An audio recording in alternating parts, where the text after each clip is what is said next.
Alright. Let's get this shit going. Oh, I am ready to cook. I'm ready to do good this time. Yeah. I feel like we did pretty good last time. Oops, sorry, hold on. We are on to attempt 166, okay? And I feel like last time we did pretty good. We got two wins. That's not bad. That's not bad. So, it shouldn't take us that many more to actually complete the whole thing, right? That's my assumption. Right? What? Only... How many more wins do I need to get all of them? 15, 30, 44, 60? About 60 more wins is all I need? That can't be that. Yeah, come on, that's easy. Come on, we can do that.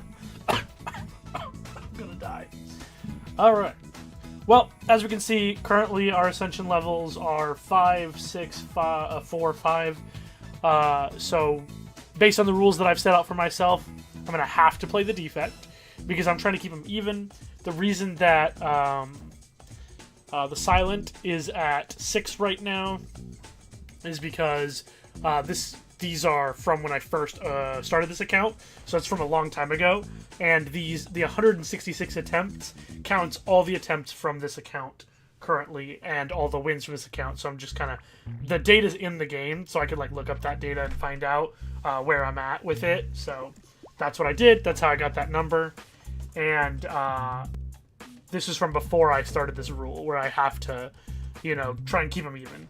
And mostly it's because for my own sanity, I want to keep them even, and so it encourages me to try and play the different characters at different times, you know. So that's mostly what we're going for here. But, alright, let's start off with the defect, and this time's for real. This time's for serious for real. And so, no funny business for the most part. Right? We're not just picking body slam because it's funny, right? We're going to win this time. We're going to put in the effort. Which means we're not clicking random boss relic, right? I'm not clicking that. Well, I'm not clicking it right now anyway. I mean, I might click it in the future. We'll all see about that. But for now, especially when I'm playing the defect, I'm not going to click that. I love this. This is gorgeous. I'm paying 99 gold to remove 2 cards. What a steal. That is an incredibly good deal. I'm going to click it. And now, the next part is what cards do I remove. And one thing about defect is it has a lot of ways to kill your opponent or to kill the enemies with different kits and ideas. Most of them do not involve the strike being a very good card. However, early on, you kind of need your strikes to not make every matchup go on for a really, really long time. So it's hard to just say take out 2 strikes and then just go, this is my deck, because there are plenty of matchups that if you don't get enough good early cards are going to last long enough for the opposing dude to kill you, or whatever their stacking power is, because like most early enemies have a way to gain strength. And so if you match up against those dudes and you don't have ways to deal early damage or end the matchup quickly, taking out all your strikes is going to be kind of a death thing in that situation. For me, though, I'm thinking I want to do it anyway because it's a high roll. And more of the defect decks want your defends than the ones that want your strikes, I feel like. The heuristic, I would think, is typically you want strikes above defends because strikes end the match faster. And defend is just stemming the bleeding, typically. I don't feel that way with the defect when a lot of the defects paths that, besides the, like, if you're trying to play the 0-cost deck, but a lot of the defects paths to victory involve playing something that generates a powerful effect over time and defending. That's why the card that's like X, gain 7 block X times is really good on the defect. So, needless to say, long-winded way of saying I'm taking out 2 strikes, and we're going to see how this goes. I do think in doing this, the first fight is a lot harder because I've done this. But what we do want to do, and it looks nice, we want these paths that are all like fights, because we want cards. We need cards, right? And we need gold. We need cards and gold so we can buy more cards. This seems like a rough path, though. If I go here, double elite here, do I want that? It's cool. It gives me, it's a highest upside path, because there's also this guy here, but, I mean, am I going to be able to beat him? I don't know. Elites are deadlier. Let's try it. Let's try it. Let's see what we can do. And this is probably the worst opener guy I could have gotten against. This is going to be hard. I'll probably be, like, I'll be fine. It's just rough to have this be the first one I fight. I'm actually going to do this as my opening move to try and end the match faster. That's a rough draw. So, this looks good. If I block... I just don't have the damage to kill, right? Oh, no, I do. Strike. Duh. Ha! I almost misplayed there. I almost played the zap. Okay. Alright, now here's a big deal. This really does cook us off. So we don't want fusion. I don't think it's worth it yet. This is not where you pick this card. You don't pick it super early because it's not really doing what you need it to. You need cards that cost like 1 mana or 0 mana to have an impact early on. I like White Noise a lot. It's pretty random, but it's also good value, right? And reprogram, I don't like it here. We got rid of those strikes, so reprogram just gets so much worse when you've gotten rid of all those strikes. We'll go White Noise. This seems alright. Let's keep cooking. White Noise, open it up. Okay, we'll see. Defend. I don't need the zap right now. I'm gonna see what colorless cards I get and hope that carries me here. Oh, it's not colorless cards, sorry. What is it? Whoops. What's the power do? A random common card, sorry. For each channeled orb. It's only 4 damage right now, so it's not good yet. I'm actually going to dual cast here. Nice, that's exactly the outcome I wanted. Block a little, strike a little. 9 damage, put the next card you play on top of your draw pile. Sure. Zap, I'd love another zap. And then compile driver's good. Okay, cool. Regen potion, that's a great potion to get early on. And I love a genetic algorithm. Huge fan. It takes time. This is when you want it. You want it as early as possible, because this is a card that stacks over time. You see it gain 1 block, permanently increases card block by 2. That's what I want to see. I am going to take it. Okay, White Noise, great opener. This is fine. I like that. Hey, Tortilla, how's it going? Yeah, genetic algorithm goated. And of all the characters that want block the way block is intended to be used, so not the way Ironclad uses block, but just like simply having block, I feel like Defect is the one that uses it the best, because so many of his strategies involve multiple turns, and so you need defensive options.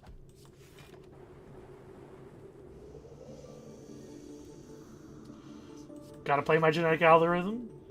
I'm gonna go for a defensive play. We're gonna dual cast. Should be good. How are you doing today? If you have Echo Form, it can scale really quickly, especially upgraded. Very true. Very true. We love that. Defend. We'll go with a strike here. Should get us a kill next turn. Perfect. But yeah, how's your day going? Barrage is fine. Just we only have Zap, so it's not like... It's not bad. It's definitely not bad. I think I might take Leap or Cool-Headed first. Let's go Cool-Headed. Cool-Headed's fine. Genetic algorithm. Keep cooking. Wow. That's scary. I'm gonna go for the dual cast highest upside. Nah. Can't win them all. Doing good, got some decent cards yesterday, but I'm missing a second EX for what I want. Do you play the, like... I don't want to say the word... I don't want to say it's competitive, right? But the... Do you play the, like, ranked... Is there, like, a ranked mode in that game? You're talking about Pokemon, whatever it is. I'm so sad. Sorry, I'm forgetting. Pocket. Pokemon Pocket. That's what it's called. That took me a minute. Pokemon TCG Pocket. Yes, I do play. Alright, cool. What's ranked like on there? Is it pretty sweaty or is it chill? I need this right now. This is incredible. This is exactly what I want. Holy crap. Dual cast ends it. Oh my gosh. Whew, save my ass. I was already taking so much damage. Okay, what do we got going on here? A power card, genetic algorithm, cool-headed. Heat sinks is great when you're doing that whole like power combo thing where you just like play a power that draws a power that makes a power cost nothing, that play a power that draws a power that makes a power cost nothing. That deck is cool, but it requires at least one power-based relic to actually be comboing. It's just a big grind. You lose less points than you win, so eventually you will rank up until you hit Master Ball. That's cool. That sounds good. I play a lot of ranked. I used to play a lot of ranked in Hearthstone. That's the game that I played a lot of ranked in. But that was back in the day. I made Legend twice and then stopped playing competitive Hearthstone. I played in one online tournament a single time, and I went like 50-50. I don't remember how many rounds there were. It was really awkward. It was before online tournaments were easier to run. Nowadays, the infrastructure is kind of set up to make online tournaments not so bad, but back then it was so awkward. I had an opponent just like not show up for a round and stuff. I'm sure that still happens, but it's kind of obnoxious. Okay, hold on. Let me fix this. One sec. There we go. Let's see.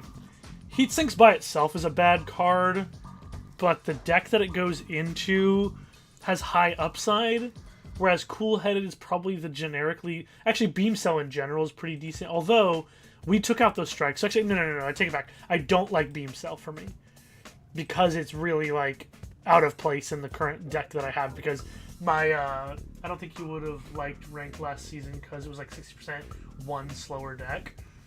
Oh, that sounds rough. 60%? Are you sure? That's crazy. I play Ranked on Magic the Gathering Arena. I would take Cool Headed here. That's what I'm thinking too. I get drawn into power strategies very easily because I love this kind of effect. But Cool Headed I think is just a better consistency for our deck. Okay. Love a good genetic algorithm. And let's take the shields off one of them. In the ranked ladder, I mean, but overall is like 33%. Still, that's rough. Okay, this is also rough. Let's hit a power. That's not really what I'm looking for. Okay, killed one. I think we want to defend. We're just so low right now.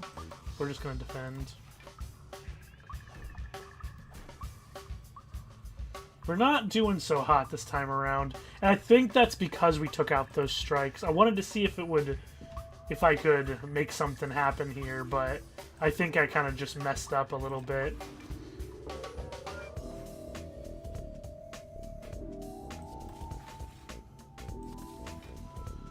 Ten blocks, strike. Sure. I just kind of misplayed a lot here. Alright, well, we'll see if we can bring it back. White Noise is fine. Tempest is okay. Yeah. The new set changed the meta a lot, and the old deck isn't viable anymore, and the meta is still being developed. That's good to hear. You want a moving meta. I'm being real. I actually... So, like, obviously the game that I have the most experience with is Magic the Gathering, and it's the game that I could draw a lot of my experiences from to kind of relate here. But I don't mind when there are broken decks in a meta, right? I don't mind when a meta has really strong stuff going on. That's okay. It's about how quickly those kinds of things are remedied, right?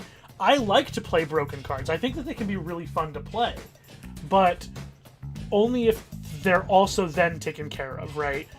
Players want to be allowed to play the strong cards, but you don't want it to get old. And I don't think that there's such thing as like perfectly balanced. I'm gonna try Tempest. I don't pick it very often. I'm gonna die. I don't think there is really such thing as oh god, that's so bad. This isn't bad though. If I do this, yeah, that's actually really good here. We'll block. Zap. Defend. Sorry. I think that,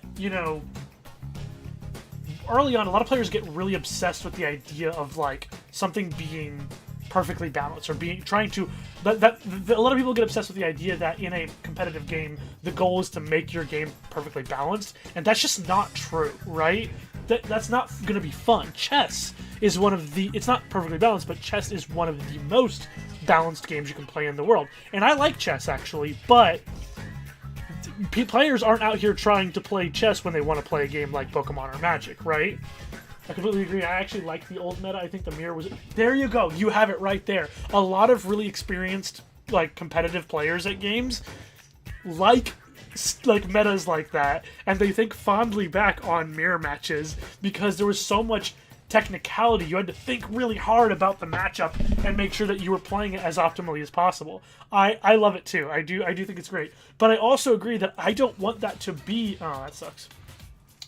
I don't want that to always be what a meta is about, right? We're going to do dual cast and then just a regular ass Tempest. Oh, we die. Ah, well, I just wasn't paying attention. Like, oh, I don't have any defense anyway. Yeah. Alright, the deck wasn't very good. It's fine. I think what makes a lot of card games, especially with like a standard, yeah, Ripperoni. Let me get that attempt number. A lot of games that, sorry, I lost what I was thinking with competitive scenes. A lot of games with competitive stuff. I'm trying to talk, and my brain is, like, completely shutting down on me. Oh, this sucks so bad to see this. How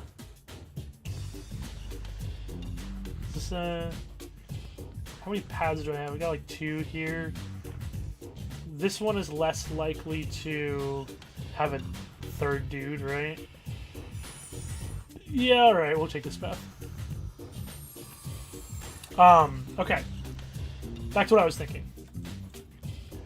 So, yeah, you don't want perfectly balanced. It's the same thing is true of most competitive games. Perfect balance isn't actually all that fun. You need an environment that allows people to express what they like in formats, and you need games to be interesting to play, and you need them to also be aesthetically interesting for people to think about, right?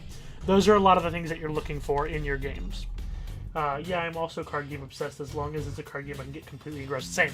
I am obsessed with card games. They're like a huge portion of my life, right?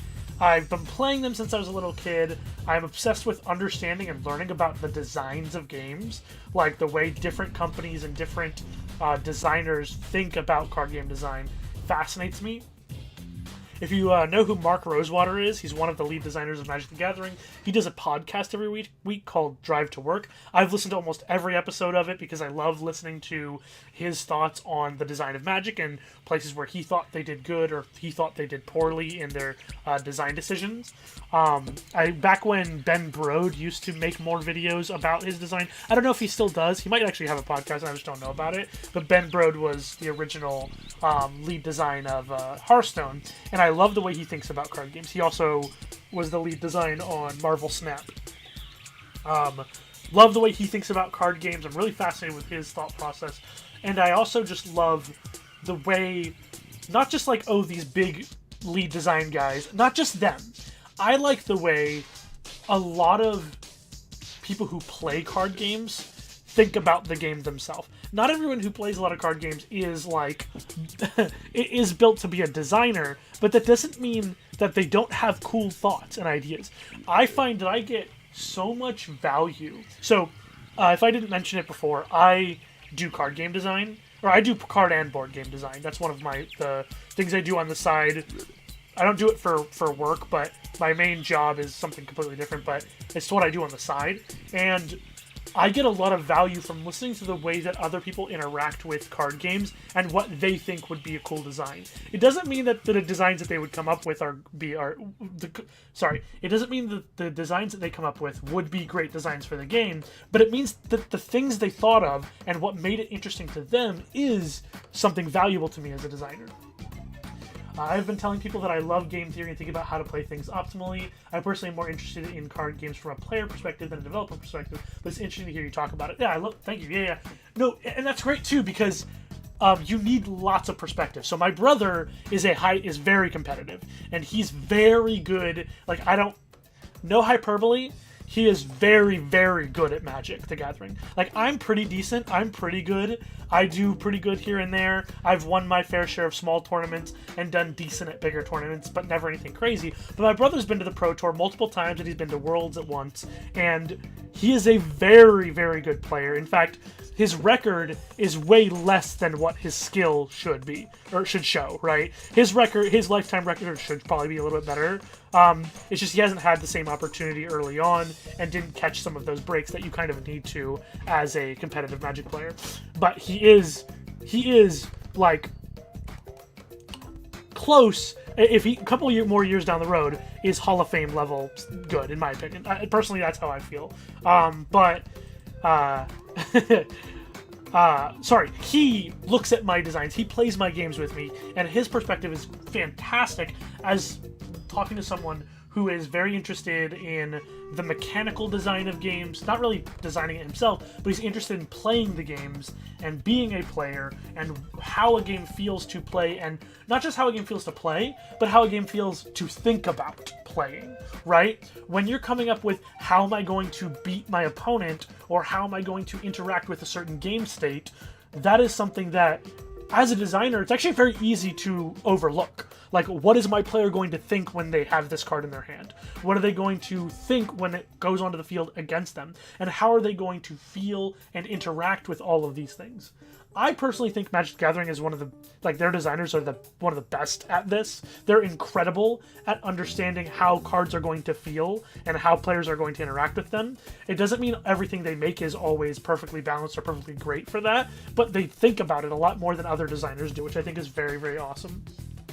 I think, as good as the Yu-Gi-Oh! Designers are at making the game that Yu-Gi-Oh! Players want to play, I think they're very horrible at this for the most part.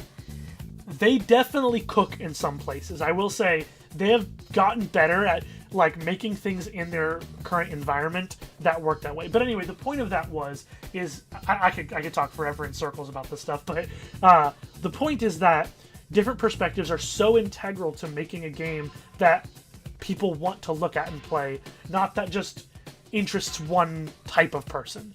And a few times Magic designers don't take a second look, we get Nadu. Yeah, exactly. That's how we got Oko, that's how we got Uro, that's how we got all these one blue-green cards that are just destructive to gameplay. But it's okay, it happens. I don't hate them for fire design, or for wanting to do fire design. Fire design is the thing that the era in which they were explicitly pushing power level higher. I don't hate that they did that, but the results I don't think were good. And I think that we only look at it as being so bad because of some of the results that we got. But whenever I look at it, I actually look at the stuff next to it that didn't break things, right? We got, Omnath was really, really way too good. A lot of the adventure support cards from original Eldraine were way too good during that era. Companions was just a mistake. But the thing is I also look at stuff next to it, and there are some things next to it that I think were what they were trying to do. I'll give you an example. In Eldraine, they made the adventure cards. And adventure cards, if you break it down to a mechanical basis, are like, what if we made Flashback, but one part was a creature and one part was an instant or sorcery, right? It's like a split card that is Flashback, but not like Aftermath because one part is a creature, right? It's a whole jumble of ideas that's really cool.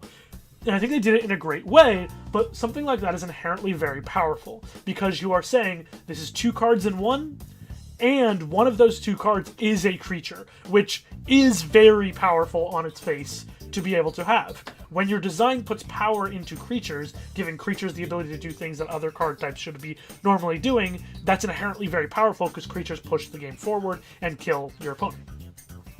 And I personally think if your goal is to increase power level so that games can feel more exciting and fun, that's a great way to do it, actually. I think that Adventures as a card type was an incredible way to do exactly that. But we also got some shit that was uncalled for powerful because of some missed steps in their balancing, right? In their teams whose job it is to balance these things.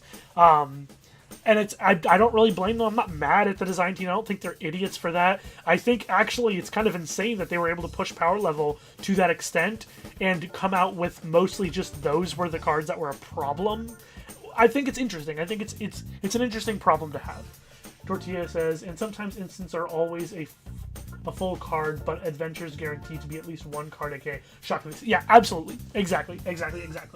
And so, but what I was saying about adventures, I think that they're actually, if your goal is to push power in a way that is exciting and fun for players to use in gameplay, meaning that they create good gameplay, adventures are good for that.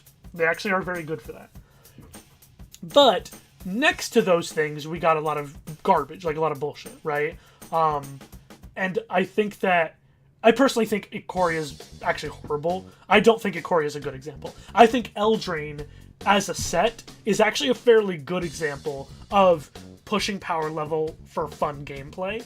Because I do think most of Eldraine is very fun to play with. I actually really like most of Eldraine. Most, okay? That's very clear. Most of Eldraine I think is cool. But as the sets went on during Fire Design, they got progressively worse, right? I think modal double-faced cards where they're a land on one side and a spell on the other, again, if you're pushing power level, making your land slots be able to do more than they used to, cool, I actually think that's great.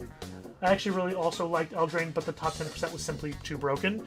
Yeah, I think you could say that, but when I look back at Eldraine, I mean, what cards were actually created bad gameplay, right? What cards were the ones that created bad gameplay? Oko, right? What else? What else created bad gameplay? I don't think that Embercleave created bad gameplay. Like, I know some people complained about it because they're like, well, it kills so fast. You're just like, I guess if they have it, I die. But what does Embercleave tell you to do as an opponent? What is it encouraging you to do? It's encouraging you to interact, right? It's saying, you need to play removal. You need to play a way to make sure that this doesn't insta-kill you. And so people had to do that. And when you're pushing power level in other places, it works. I would say they actually didn't push the power level of removal far enough, which is one of the main problems. They pushed all their creatures, and a lot of the removal fell by the wayside as to not actually able to keep up with it. That was one of the main problems. Interaction needs to keep up with your threats if you're going to increase the power of threats, which is why I have the hottest take in the world that a lot of seasoned modern players agree with me on, but a lot of players who are not in that don't agree. Modern Horizons 2 was actually incredibly good for the modern format. If you play the modern format in Magic the Gathering, you'll know most people hate that set. Most people think it destroyed Modern. I disagree heavily. I do not think that's the case. I think Modern Horizons 2 did a really good job at making cards that interact with what was going on in Modern. Before Modern Horizons 2, Modern was far more linear. It is a lot less linear now because of Modern Horizons 2. Yeah, I actually wish Fury wasn't banned. Yeah, and I don't think they should unban Fury. I think Fury did die for the sins of Grief. Grief is correctly banned.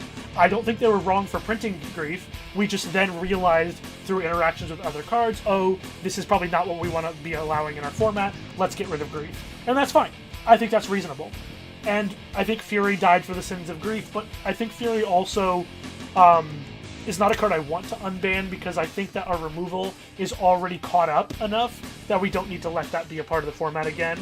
But I think Modern Horizons 1 and 3 are actually far more damaging to the Modern format than Modern Horizons 2 was. Modern Horizons 2 was just creating interaction pieces and interesting elements for other decks that didn't have it. That I think is awesome. Now, Modern Horizons 3 had some cool stuff too, and I don't know. I honestly, right now, Modern is so much fun. I'm loving the Modern format in Magic right now. I'm addicted to it. I cannot wait to play more Modern. Oh, sorry, I have not been even playing Slay the Spire. I've been just chatting.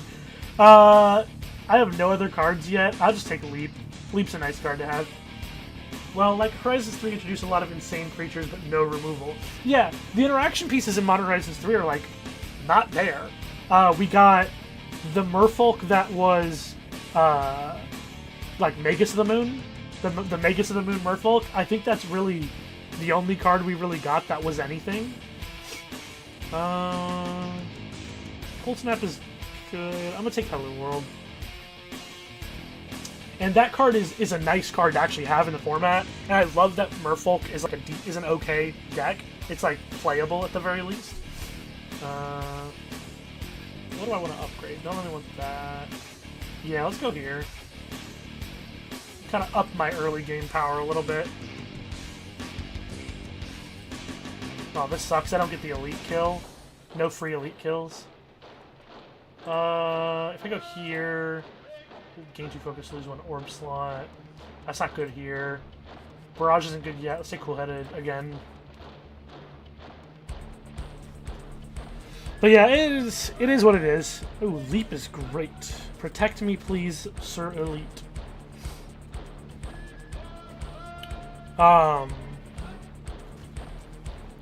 Also, unbanning Mox Opal is also a very brave move, though I haven't been following Modern as much since a little after then, and I just heard about Underworld Breach. The thing is people have so many opinions, and I'm not going to say there's a correct or incorrect opinion, and one of the reasons why I don't think there is really a correct or incorrect opinion on those bannings and unbannings is because it really depends on what you like. What do you like doing in Modern or Magic? What do you want to experience? When you're playing even competitively, what kind of competitive games do you like seeing? So, it depends on what your goal is, typically, and my goal is to enjoy playing the format, right? I want to have a good time, I want to like it. And since that's my goal,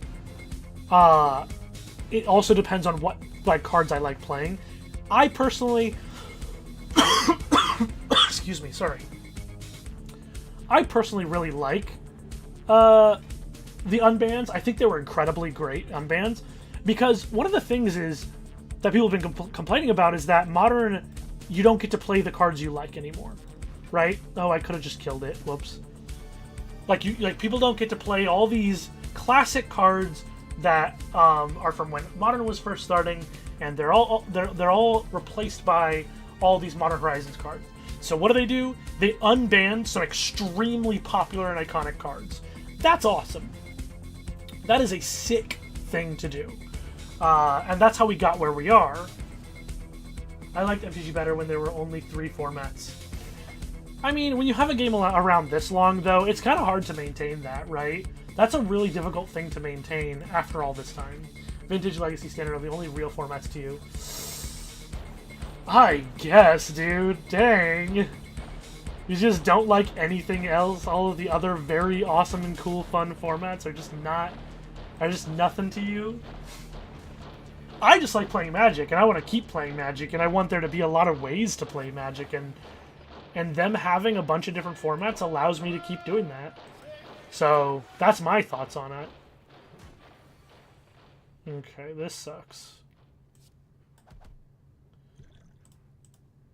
Let me just put everything into it and try not to die. The reason I didn't particularly agree with Mox Opal is because, to me, one of the defining features of Modern was no fast mana. That's just not true, right? That hasn't been true. I mean, it was something they said, but it was never true from the beginning. No fast mana has never been true, right? From the beginning, we had Opal, we had Simian Spirit Guide, we had Rituals, which are fast mana, they're just the weakest kind of fast mana, right? We had, I'm looking at it from a casual perspective these days because that's what it's always intended to be. What do you mean intended to be? I mean, to be fair, does that mean anything? Intended by who? It's such a huge game and there's so many designers and so many people who are a part of it. Is there even such thing as an intention?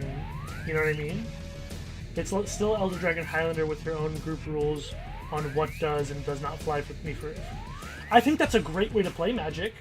I do. I agree. I think that's an awesome way to play Magic, but I don't think that... To me, though, Rituals and Fast Mana are different. Okay, but when you say Fast Mana, do you mean, Moxes, right? Are you talking about, Chrome Mox and stuff like that were banned? because we had Mox Opal from the very first, like, fast persistent mana. I think, yeah, but we had Mox Opal from the very beginning, right? So we've always had fast mana in the format. In fact, Affinity decks were around very early on. I played in a couple modern GPs when the format was brand new, and what deck did I play? I played Affinity. Like, we had fast mana from the beginning of the format.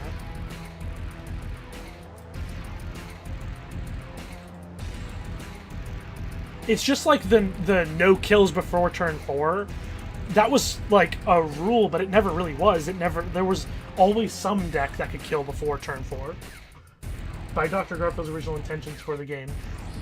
I'm not trying to be rude, I really promise, but who cares? Who cares what Garfield intended? The game, like most art, the game has grown past whatever he said he wanted it to be.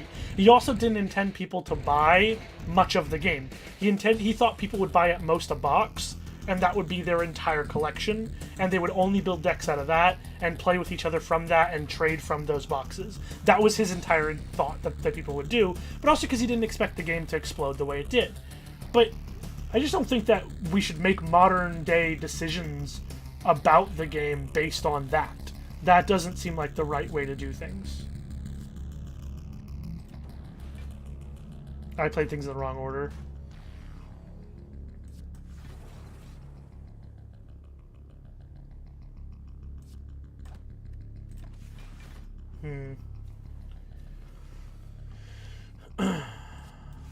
Because I think if you just play you can play the way that Garfield intended. That's fine. I think that's totally cool. But if you think the game should be designed based on that, then I think that you're not leaving room for all of the beautiful creativity that has come out since then. All of the different space that the game has moved into. Do I want... If I just dual cast, it's... Yeah. That's more than I needed, but it's fine.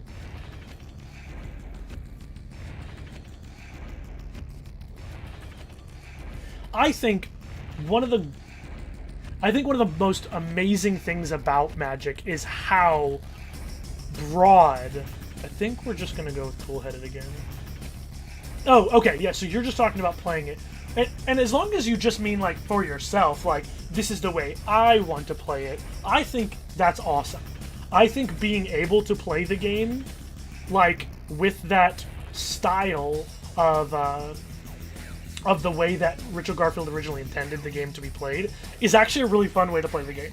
Like, to just be like, we're just going to have this small amount of cards, we're not going to meta game, we're not going to min-max, we're just going to have a good casual time, and we're only going to be playing for the fun of our current group.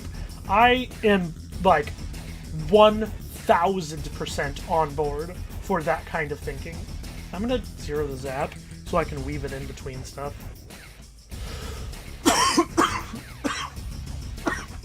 Like I'm doing here. So yeah.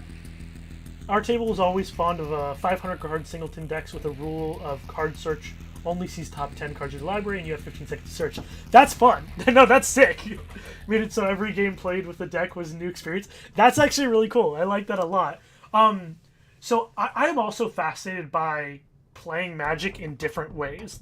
Different than just, the competitive formats or whatever. But for me, as someone who does really like the competitive formats... Ah, shit.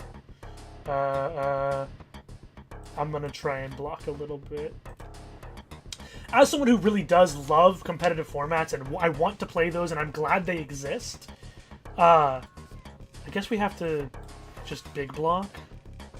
Oh, we had a stack for 12. Oh, I could have done that in Double Strike. That would have been better. Oh well. Interesting. Sorry. Instead of what I do is I will just design my own my own custom formats. That's what I do. But in terms of game design, they're doing what they can with Hasbro's goal in mind. I just don't think Hasbro's goal is what's best. I do agree with that. I will agree with that. But I think that when we say they're doing what they can, they're doing the best they can with Hasbro's goal in mind. I think given that statement, they're doing an absolutely incredible job, actually, given that statement, right? Hell yeah. If I Hello World Glacier just kind of set up, because the game is still really fun. Magic is still Magic, and I still love playing Magic. Why did you do this? Let's cool-headed, then remove everything, then zap, strike, cool-headed, strike, leap. Oh, we didn't actually block everything. I could turbo. That's fine. I don't mind losing a little bit of a... Should kill. Yeah. And I think that, you know, I also wish sometimes that it could be better, right? I do wish sometimes that they didn't have to bow to Hasbro's whims, right? Ooh, wait, maybe I should not use this shop. Because I could just wait till final shop, because everything restocks. Skip. Also, something to remember is that EDH wasn't controlled by Wizards until recently, so the intention of the committee and the Wizards weren't always aligned. I agree. Y'all, this is great. We're having great conversations. So, I want you to know, I never saw the need for a committee to begin with. Agree. I actually do agree. But there's a lot of caveats to this. So I have a lot of thoughts on this, but I'm not sure how many people want to hear my thoughts on Commander as someone who doesn't really play much Commander, right? I don't think I'm the best person for that, but each table should just pick what works for them, right? Format wasn't supposed to be a tournament competitive format. It's not about tournament competitive, and all of the decisions that they're making... Sorry, my screen, because I'm switching back and forth. They're not making these decisions based on competitive EDH. I don't think they think competitive EDH matters at all. And I agree, it really doesn't. So I don't think that those are the decisions that are being made by the current committee, right? Which is the Wizards taking over of it. Yeah, and having a ban list. Here's the thing. A lot of people... Sorry if I'm peeking my mic, I can turn down the gain a little bit. Hold on. A lot of people play with people they've never met before, right? The concept of a power level conversation, this came out of necessity because people would go with their precons, and then other people would go with their fun, silly horse deck, and then another person would bring a competitive, what's the Helm of Obedience combo deck, right? Like, well, if each table is choosing how they want to play, then people are going to choose to play competitively. The only decision influenced by CDH that we know for certain is Flash. It's just... Yeah, it's just that people are not actually going to agree when they come together to play, and they wanted a system that would work for people who weren't just going to use Rule 0.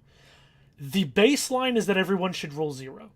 Everyone should just decide in their own friend group what they're okay with, decide what's banned in their own play group, or what they want to play with, or what they think is comfortable, or what they think is a good power level or a bad power level. But when you go to a huge convention where tons of people want to have fun and show off their weird, unique decks to all the players at that convention, or want to play with people they've never met before, they wanted a system that would work for them. That is the whole reason a Commander ban list exists, and that's a whole reason the newer versions of this thing exist now, right?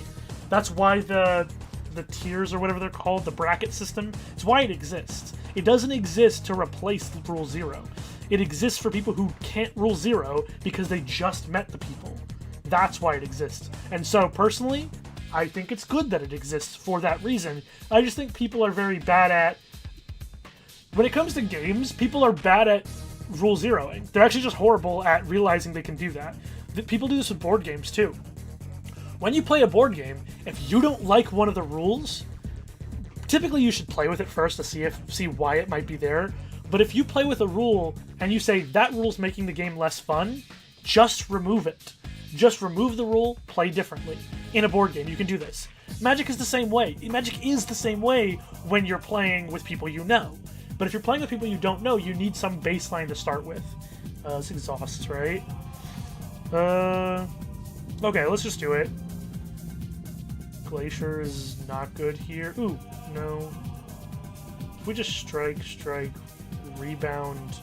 Yeah, we're gonna Glacier anyway to get these 2 ices in here. And then since he's going for the big crush, we can Glacier again to get a bunch of... So that's 18. That's still not very much. I'll dual cast here. 22, 26. It's okay. So there is a good reason for why they design the way, or why they have something like this at all. But you are always welcome to ignore it. You don't have to play that way. Magic is so complicated, you can have a conversation about one card for literal hours. Dude, I could just sit here talking about this forever. Preparing, huh? Compile driver. Interrupted, but we don't have anything. Oh boy, this kind of sucks. This is actually becoming a really hard fight for me. What do we have? 18 coming my way, so I want to leap. And cold snap, I guess. And then I'll zap. That's good. That should do it, yeah. But I will say when it comes to design for... That's perfect. When it comes to design for Commander stuff, I actually really hate the cards that are made explicitly for Commander. That bothers me, because they, for lack of better phrasing or terminology, they suck. They are so...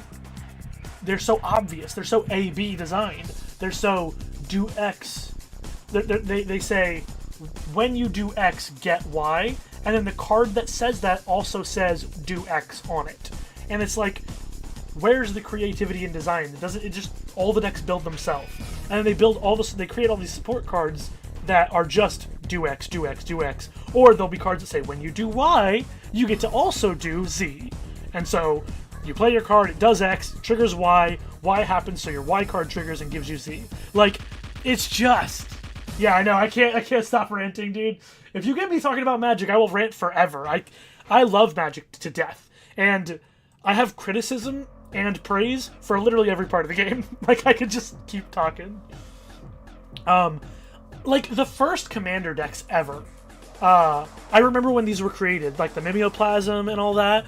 They were great. They were actually great because the Commander cards that were in them didn't feel like cards that were just, oh, do everything for you. They were still like, how are you going to solve the Mimeoplasm? How are you going to build this deck? What are you going to do with it? Like, they were cool. Ah, God, I got feelings about that shit. This hand is bad. I'm actually going to go ahead and brew the whole thing.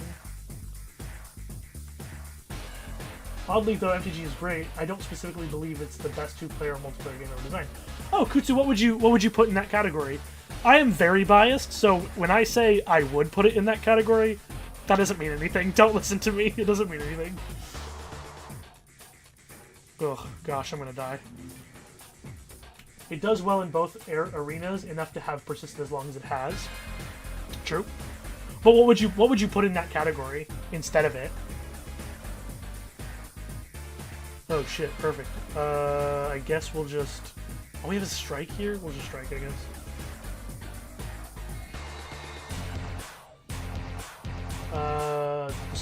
Is that Star Wars collectible card game? Which one? I know there's probably only one that's actually called Star Wars collectible card game, but... Which one? There's so many of them. They have made so many Star Wars CCGs. And then Rage is the best multiplayer. Never played Rage. Is that the, is it the mini box card game? I think I've seen that. Decipher's original game from the 90s. Is that the one with space and ground and hero as like 3 separate divisions of your board? Are you talking about that one? Oh, Werewolf the Apocalypse had a card game? I never knew that. I love that. What is it called? The is it just World of Darkness or something? What is that that whole genre, or not genre? What is that whole thing called? I do not remember what it is called. Dude, I don't remember what it's called. They had to actually Rage Across Las Vegas was a soft reboot of the CCG. I've never played it, but I mean, if it's cool, hell yeah. Love card games. That sounds sick. Also, Werewolf is just so cool. World of Darkness. Changeling, Mage, Vampire, Wraith. God. Yeah, I'm almost dead. It's horrible. It's so embarrassing. But I'm having a good chat. I'm enjoying this chat a lot, so I'm okay with doing poorly in the game. Sweeping Beam's good here. Let's try and finish this out, and then we'll keep talking. Yeah, no, World of Darkness is awesome. I adore World of Darkness. Oh my gosh, hold on. Wait a second. Hold on. Give me a second. I'm gonna grab it. You'll see. You'll all see. Give me a second. Hold on. I eat, shit, breathe card games, okay? Okay, hold on, right here. I got it. This right here, what I got in my hands right here. This is, all that I have of the Vampire, the Eternal Struggle, or as it was known early on, Jihad. I know. It was called Jihad originally. So what I've got right now, this is, so I've got three, what are these called? These aren't starter decks. They call them starter decks, but it's the old style of starter deck, back before there became a standardized way to make a starter deck. So I've got three of them, two from the first set, and then one from, I think, the second expansion, right? So this is from, this isn't the first expansion. This is Camarilla, I believe, or what is it? No, wait. I can't read that. Ventru or something like that. I can't read that very well. Rage had a few different aspects to it. You could fight each other, fight monsters played into the hunting grounds, universal battle area, and also call moots, where different characters had different numbers of votes. Okay, the voting system exists in Vampire. Oh my god, this game's so sick. Okay, this game is so sick. I also have a box of the first expansion. I believe this is the first expansion, Dark Sovereign. A box of the first expansion, I think. And then I have an unopened copy of the 5th edition, which came out in like 2019. And I learned so much about this. So this one is much easier to play. I haven't opened it yet because I was going to play it with friends. This version is so much easier to play because they've like reformatted all the rules. All of the cards have better symbology on them to understand what each ability does and what each thing that a card says does. So this is really good to learn with, but I still have all the old cards in here. I've got a huge box. This has more than just the Dark Sovereign cards. I have a bunch of the first set as well in here. But yeah, 3 starter decks. These starter decks are the way that Magic did them because this game was designed by Richard Garfield. This was originally made by Richard Garfield. This is like the second big card game he made. After Magic, after he was like, I've done enough Magic, I want to go make something else, he made this game. And this game fucks. It's so unique. It is an incredibly fun game that is super unique. It's very complicated, though, but the 5th edition that came out like 2019 is a much better way to learn the game. It makes it a lot less complicated. It is built to be multiplayer. It is supposed to be like 3 players is not good, but you can play it with 3 players, but it really needs to be 4+. Like literally 4 or more is the best way to play this game. It is not meant to be competitive. And the reason why there's a 5th edition, by the way, even though this game is from the 90s, and then randomly they were like, let's revive the game, was because there's a huge scene in Europe, particularly in Germany.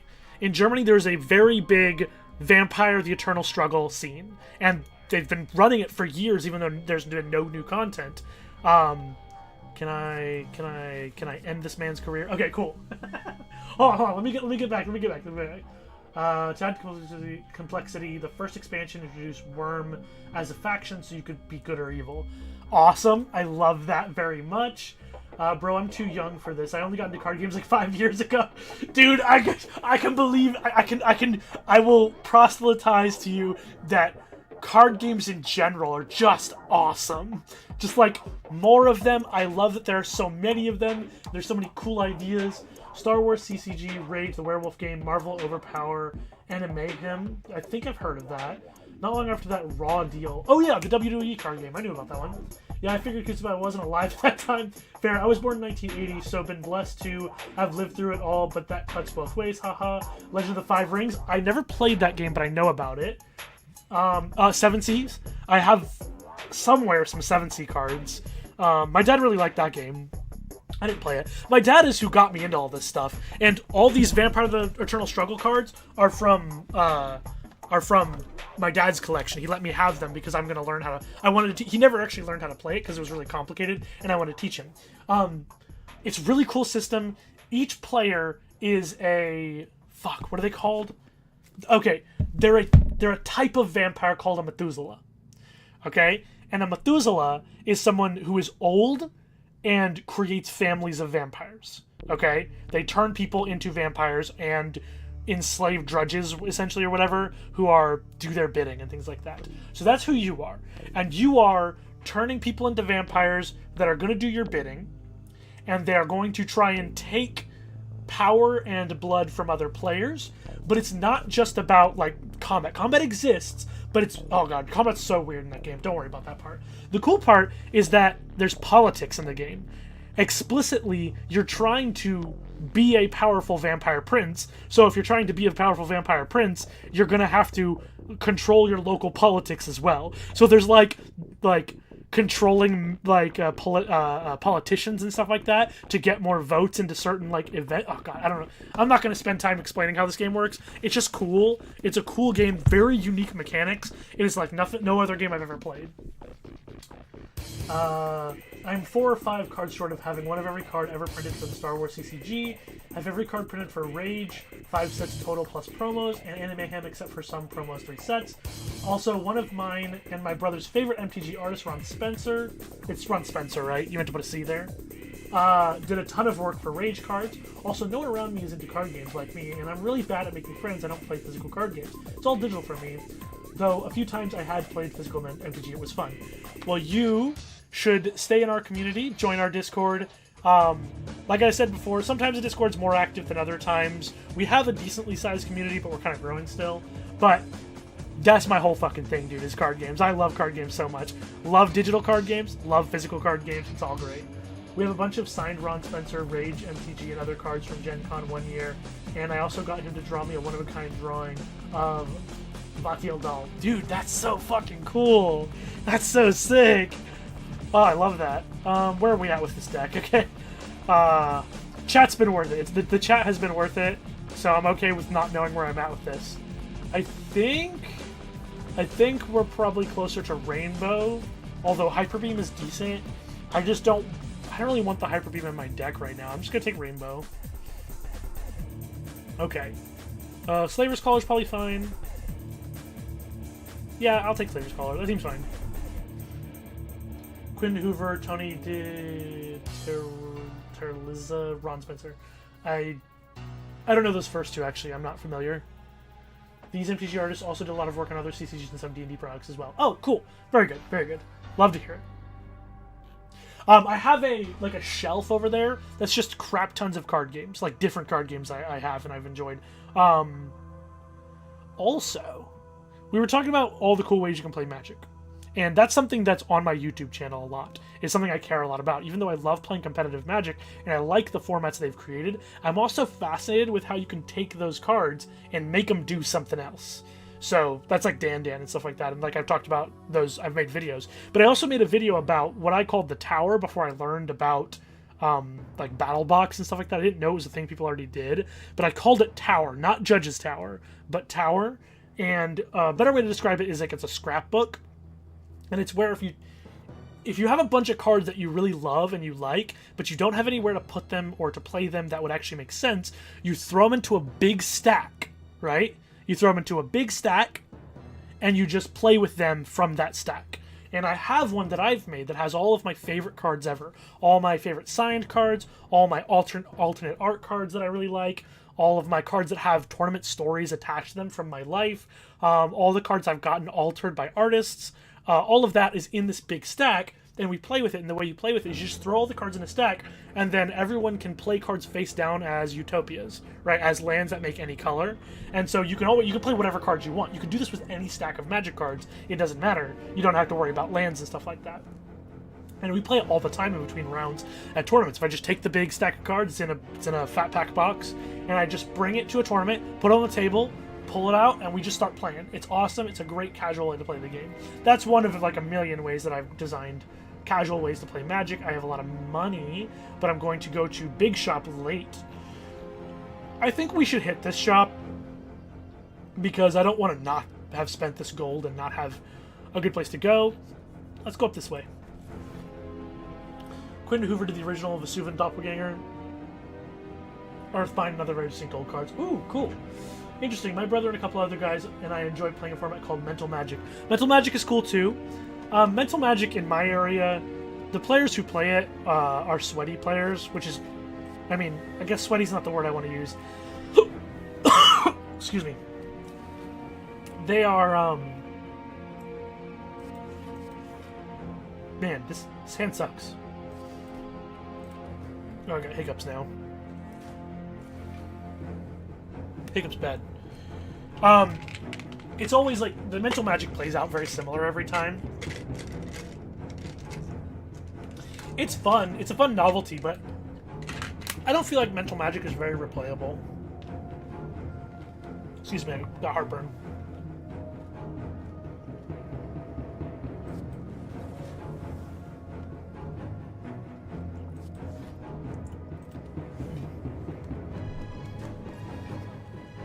One second, hold on, sorry.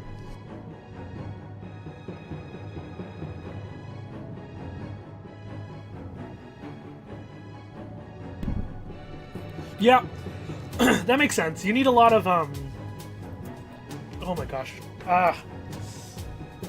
You need a lot of varying costs and different types of costs for it to work.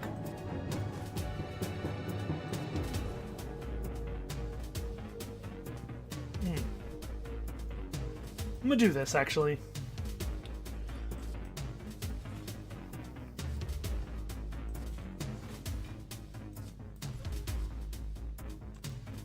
Yeah, let's do this.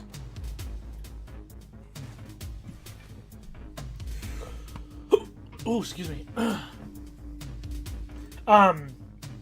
So yeah.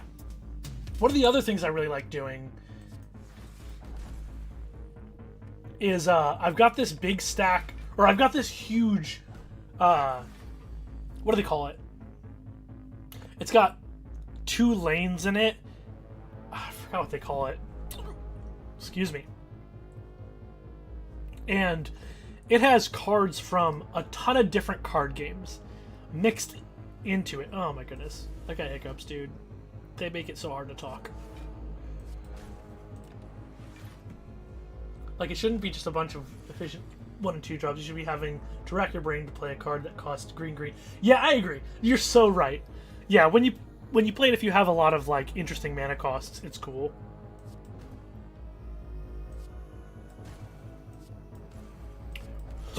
Oh no, I'm so sorry. These hiccups are obnoxious. And when I get hiccups, they hurt so bad. I really want Beam Cell here. My deck's kind of awkward.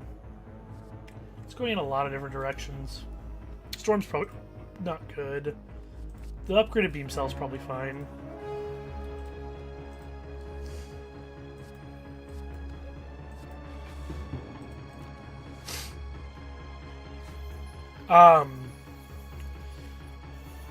Oh, excuse me. When I get hiccups like this, they like really hurt. I don't know what's wrong with my diaphragm, but it like tries to destroy my chest.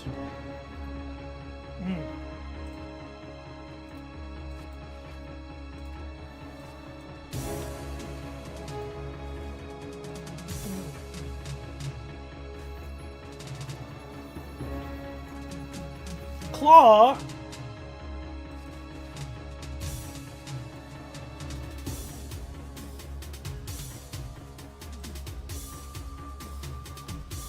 Music is from Command and Conquer Red Alert. One of my favorite games as a kid. Dude. These hiccups are really fighting me. They're really fighting me. They're making it difficult. Ugh. Alright. Come on. We can get there. We got this.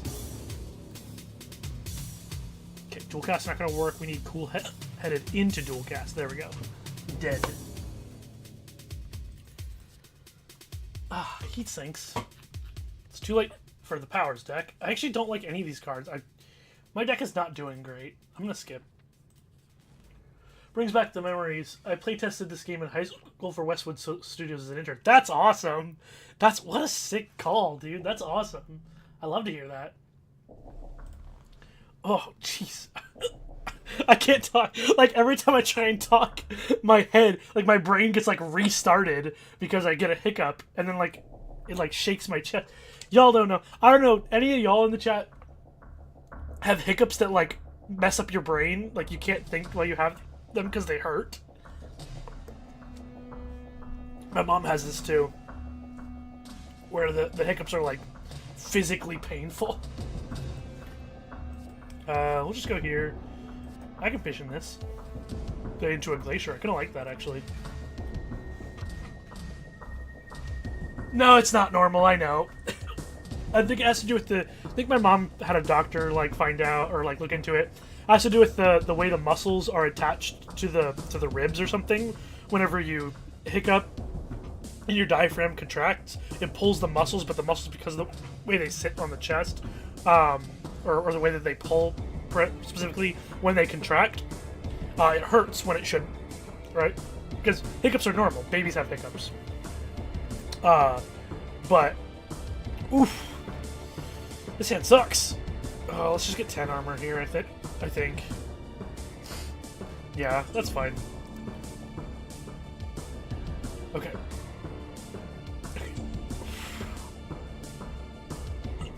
Alright, let's go grab a zap back. Go for the eyes. I want double strike, right? Or no, let's cool-head it into zap again.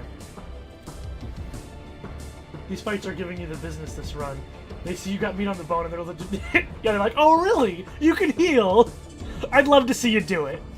Go ahead, heal.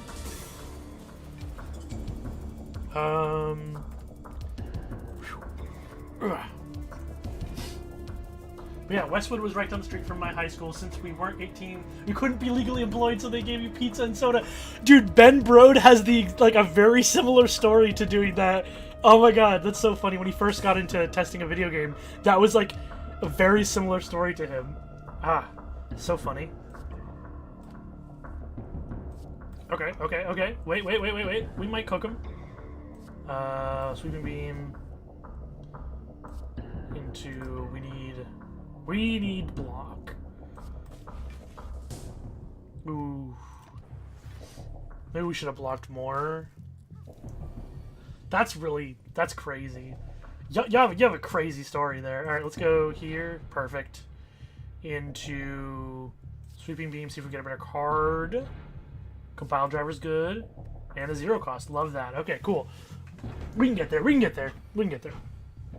Alright. I think my hiccups have subsided, so I exist as a human being once again. Despite my intentions. Shoot. Okay. Let us rewind. Let us go back to where we were before. Let us get back to the thing I was trying to talk about before the hiccups rudely interrupted my thought process. Do I want to not die, though, first? Hit for 16, goes to 10.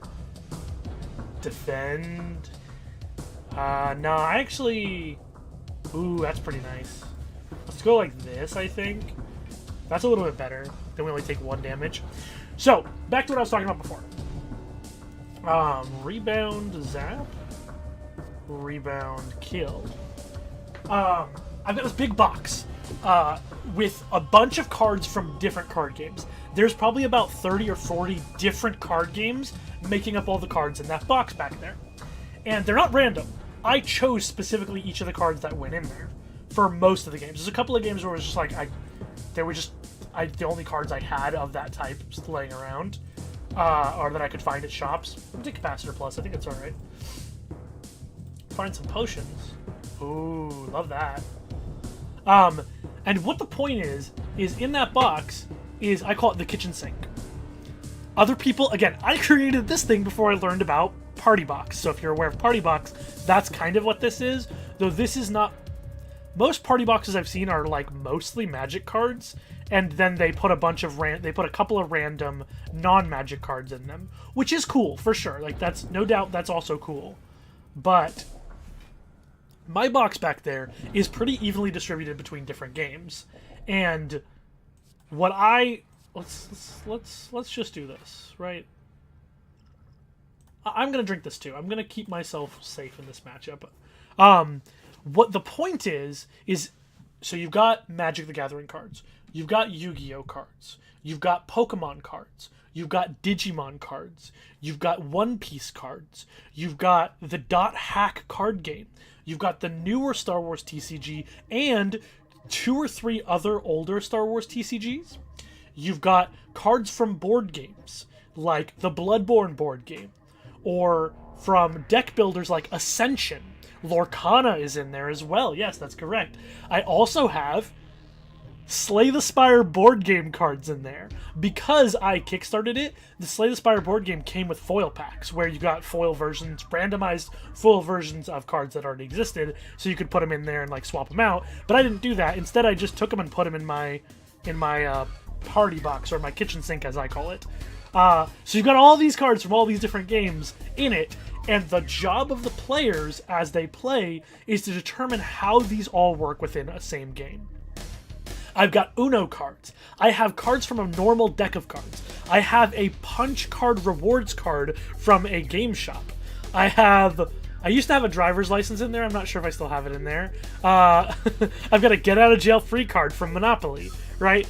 There's a shit ton of fun little things in there, and it's one of my favorite little games to play with people, is to just pull it out and we just play it together. Now, I do have a base set of rules that go with it so that you can actually start playing, and that base set of rules is closest to kind of a mixture between Magic and Lorcana and a couple of other games. It's very similar to a lot of those games, but every time you play it, you can play it differently. You don't have to use the same rules every time you play it. Oh, this is actually pretty good. Well, okay, it would have been good. Nice. Okay, and that's all I got.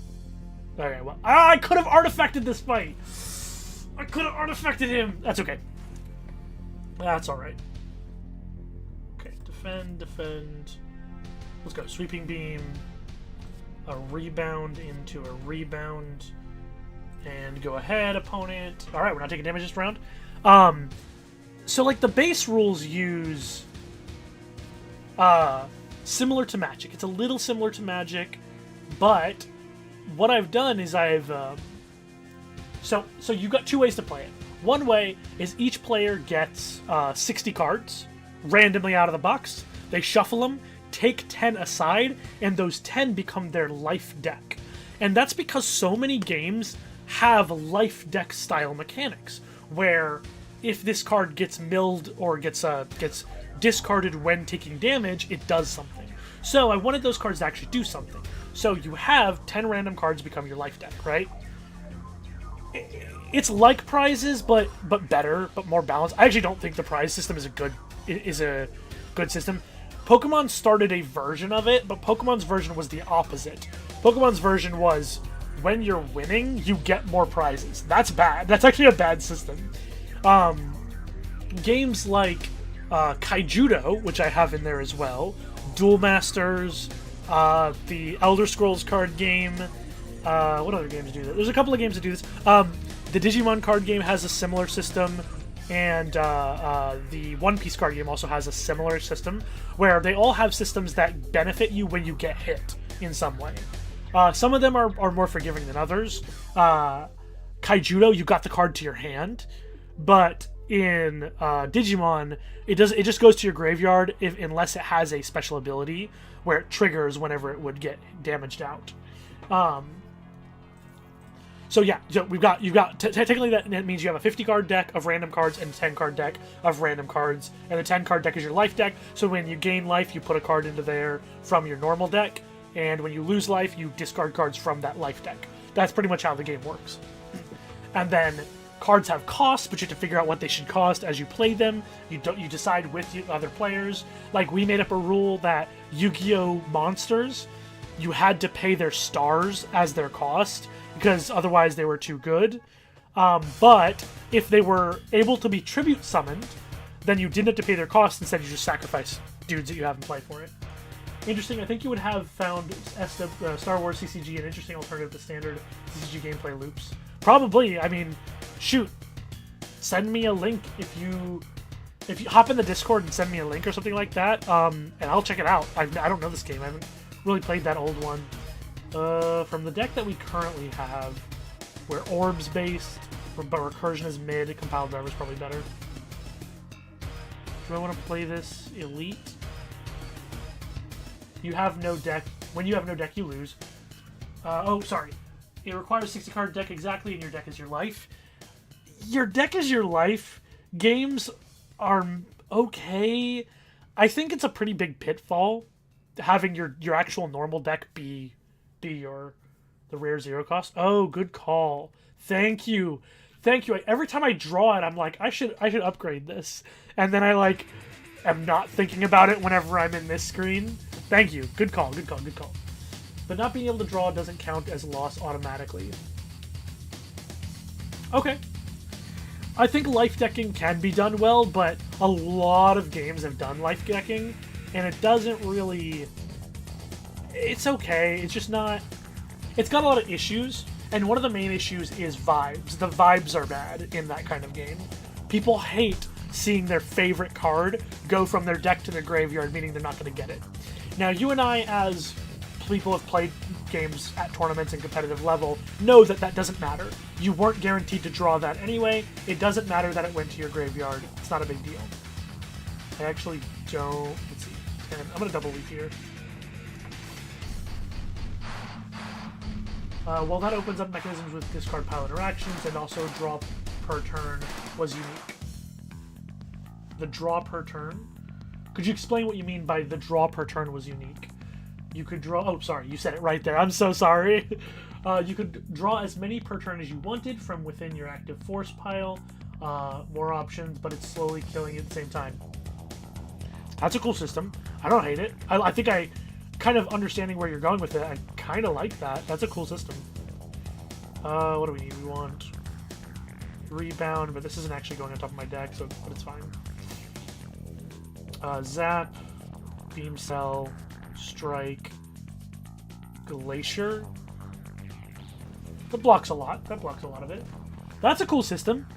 There's a lot of cool games that use drawing a little bit differently that I think is cool. Like, card advantage just is a different thing in a lot of games, and I think more people should explore unique design space in their games and not just, copy magic. So in reality, your health pool in a normal game is somewhat to the order of 20 to 35 total damage points, depending on how many cards you draw, right? So I like that. Theoretically, that means you want each of your cards to do a little bit more, so you can play bigger cards in your deck because you don't have to draw as many cards to get value out of them. And playing a rush down aggro deck where you play a bunch of cheap cards is a bit riskier because you need to draw more cards for that to be as good as someone playing just a big, better card. I think that's cool. It's cool. That's cool design. I would definitely try it out. I think there's room for every card game to try unique and different ways of playing with typical card game mechanics. Hit this. Oh, God. I'm gonna rainbow here, I think. Not super happy. I feel like we're really pushing it. Sweeping. Leap. Strike. We don't need the turbo. There was some nice interaction between your archetypes being aggro, mid-range, and control. That sounds cool. I would definitely play the game. if I had some cards or I had an opportunity to play it with someone. That sounds kind of cool. Zap. Rebound.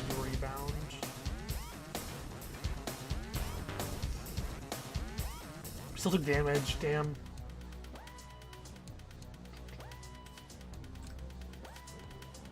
Beam Cell Compile Driver, Rebound. Okay, cool. Aggro takes a big hit to their potential life early to establish presence across a bunch of different locations. Think like having a single Stormtrooper at a bunch of different spaceports. Dude, this guy feels like an elite something. Right? Dude, if you just draw the wrong part of your deck, this matchup just... Hey, look. It's the thing that would have saved me. Now, I know we are about to go up against the Knight. So... I kind of want Melter. I want Melter. And I need to go to this shop, right? So we're going to go here. Okay. Alright, y'all. This is where it gets scary. But as soon as the other guy draws his Obi-Wan or Luke Skywalker, the character is going to shred the single Stormtrooper division. That's really cool. That's a cool, interesting mechanic. Okay. So defend. Strike. Hello world.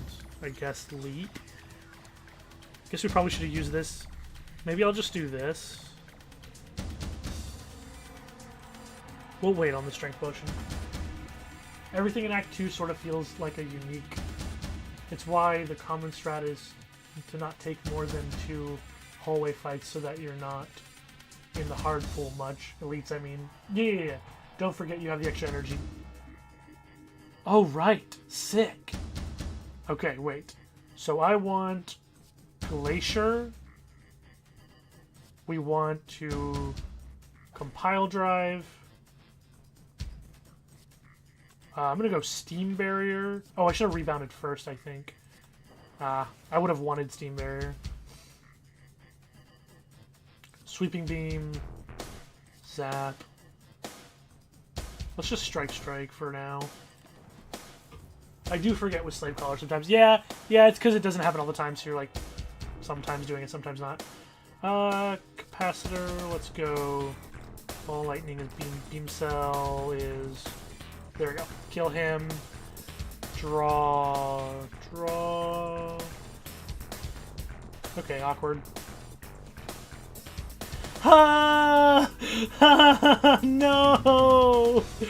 I lose. I lose so bad. Oh god, I lose so bad. Oh, it's so bad.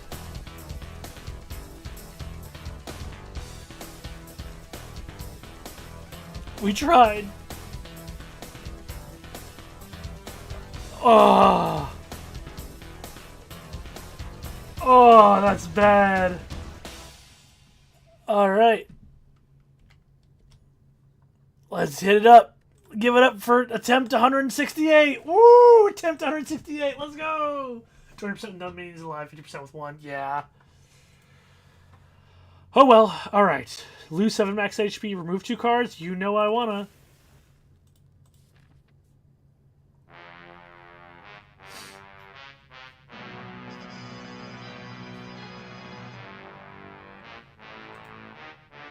Let's see.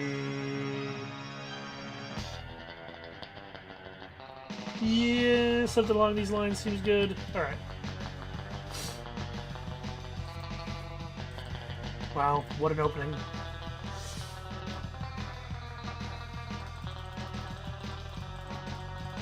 What do you think about FFG LCS? Oh, Fantasy Flight Games LGSs? Or LCGs? I actually haven't played any of them. I haven't played a single one of them. In theory, I think they're awesome, but they don't end up lasting very long. People don't play them for super long, so I'm not sure what that says about them in general as their design, but they're cool. I think they're pretty cool. Huh. This is a cool card.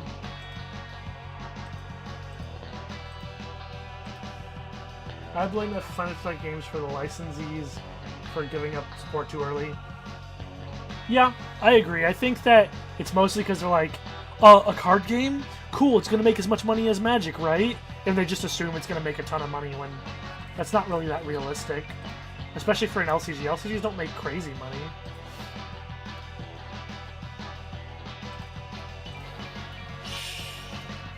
Don't judge me. Ooh. No, I'd rather just 100. But Marvel Champions is going strong. I rather enjoy it. That's awesome. There's a ton of great games made that way.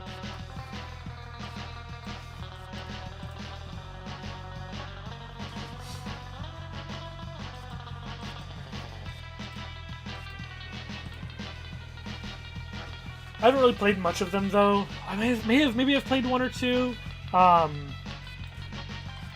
They just obviously they don't sell as well because and it's not that they're bad or that they're not good enough to sell well. In fact, it's mostly that they do. A lot of them sell well for their goals, like for their size as a game. We'll go Ball Lightning, but. They don't sell like a TCG does, because people buy a ton of packs to open what they want, and they don't have like cosmetics that influence people's decisions, so they don't end up doing as well monetarily, and they don't profit as well, so they get canceled because they don't profit to the same degree. That's mostly what happens.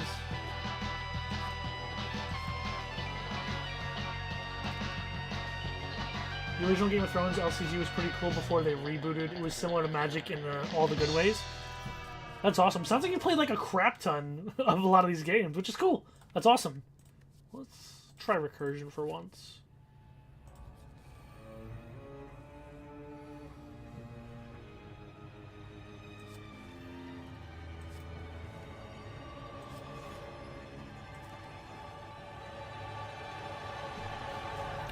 All the different factions you'd expect, and every character had 3 stats. I forget, but Might, Renown, Cunning. That's cool. I'm gonna try and block a little bit more. That seems dope. Do I have... Wait, I actually have a box, a little mini box from the Game of Thrones card game. I don't even know if I have any Game of Thrones cards. I just know I have that little box. To block a character with might, your guy needed some amount of might as well, etc., etc., with the basic interaction. Oh, cool. So it was like different stats would do a different... Oh, no! I had one more left. Oh, that sucks. Alright, well, I guess we'll just block. Hey, we did it. You ever heard of the game Spoils?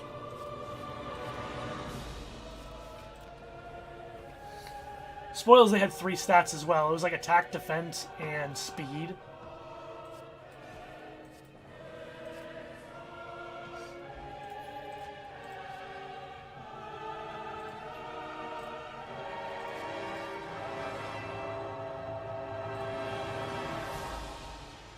Yeah, no, I never played it either. Have you ever played Brutal Orchestra? No. Tortilla, tell me about it. What is Brutal Orchestra?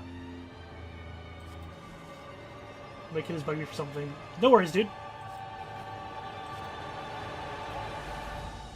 Get these stinky thieves. My kid's upstairs asleep right now, so... But I get it. Do your thing. Do what you gotta do. Big ups the whole island. You know. Got the stinky thief. He's dead. I love me a self-repair. Oh, it's hard to pass up a self-repair. Sunder's good too. I'm gonna take self-repair.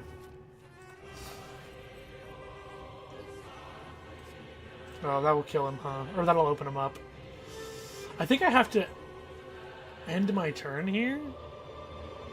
It's not worth it. I'm hoping to draw self-repair here. There we go. That's what we wanted. And charge battery, perfect. Can't cold snap because he'll wake up. Okay, here's final turn. Tool cast zap is fine.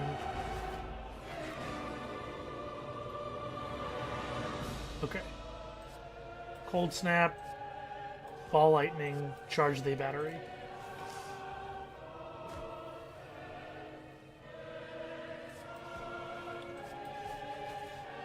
Fine.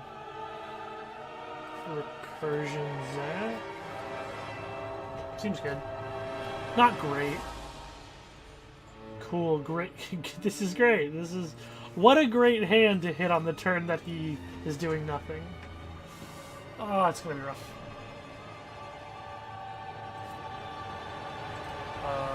Recursion. Cold Snap. Defend, defend. We're gonna barely make it out of this one as well. If we dual cast instead. It's on Steam. It's a story turn-based RPG where you play as a guy in purgatory trying to kill the guy that killed you. You can have a party of 4 and each character has... Wait a second. This does sound really familiar. 3 attacks that take energy. This sounds really familiar. Do you use cards to represent your like abilities and attacks for each character? This sounds so familiar. I'll take creative AI. Calipers, let's go. I'm gonna dodge this elite. I'm gonna heal, yeah. Big heal. I actually want to hit this shop. Do anything we need to upgrade? Yeah, creative AI. Yeah. Creative AI is too expensive. We can't have that costing 3. That's like a brutal amount to cost. Alright, proceed. That game you're talking about sounds really, really familiar to me. We need block, right? We need big block because we have calipers. So Glacier, not cards. Each character has 3 attacks total, but you can only choose 2 for the run. You can also level up. Okay, I think I have a friend who played that and talked to me about it. This sounds super familiar. Take out the last strike. Let's go. And then. This, maybe not. Start of each combat, add just 1 to 3 random color cards, add to your hand. I like the flexibility of this. I'm gonna just take it. Oh, that was a shop. Maybe you're thinking of Dicey Dungeon? No. I don't think that's it, but good thought, good thought. I don't think that's what it is, though. Finesse. That's cool. Creative AI, charge the battery.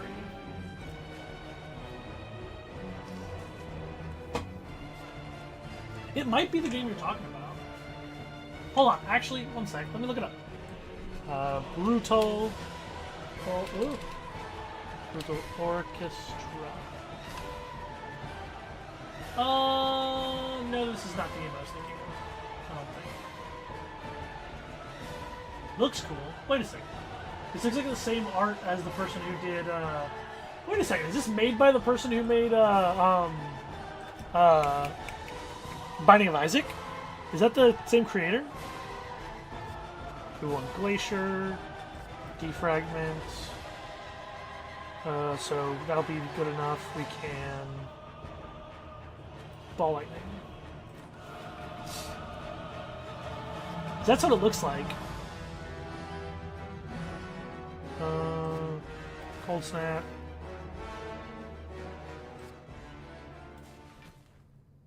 It looks cool. No doubt it looks cool.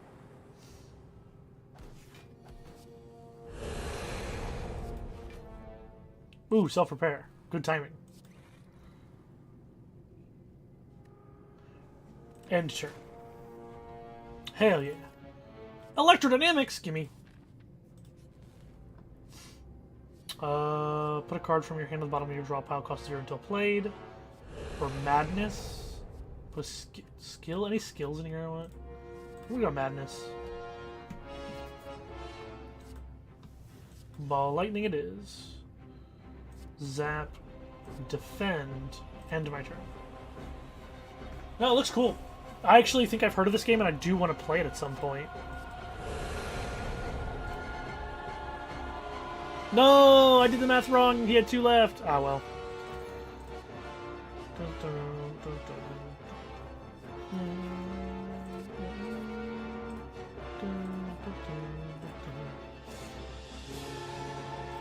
Channel 3 lightning now.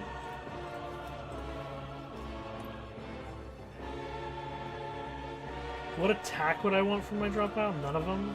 Think ahead then.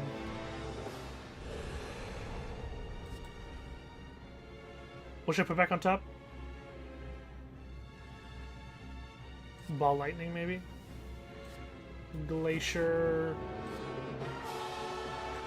Self-repair, yeah. Just get it out of the way now. Okay, cool. You know that, oof, gosh, this is kind of weird. Sure. That, kitchen sink thing I was talking about that I'm making, or that I've been making for a while. Let's try this. What do we get? Wow. Wow.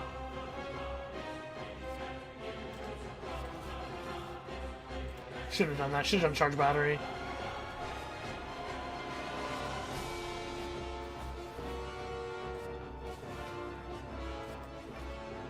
Well, I guess it's fine because calipers is going to make us still have some block remaining. Electrodynamics. Charge battery. So, that thing I was making, that box that has all these cards from a lot of different games in it, the kitchen sink as I call it, I have a big spreadsheet with all the different ways you can play it, with all the different rules and all the cards that are in it, and all the rulings that we've made while we've played it. It's pretty cool. I think we can win before this becomes bad, right? Right? Hell yeah. Loop. Recursion. I guess we could just do that. We have so much block now because of the calipers is really helping us here. Echo form, let's go. We can still block your entire attack. I don't know about that, y'all. I don't know about echo forming echo form. Let's do this one instead. This seems like damage. That was about to be silly. Yeah. Seems good. Okay, so. Seems fine. That might have been a misplay. Hard to say.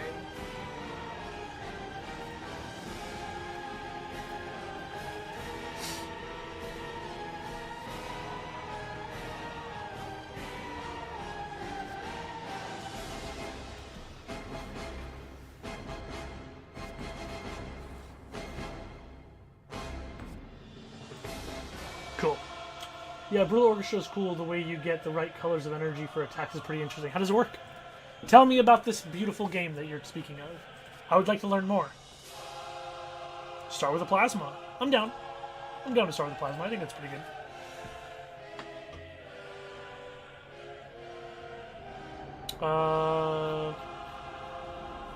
Yeah, I don't need this shop. Let's start here. Okay, so let's start just master strategies is fine. Need a better starting. Creative AI is good. Charge battery is good. I guess I probably should have done Glacier instead, but Cold Snap is fine. I don't really want to get rid of the plasma yet anyway. We're taking the damage though. Amplifying self-repair is great. And then that.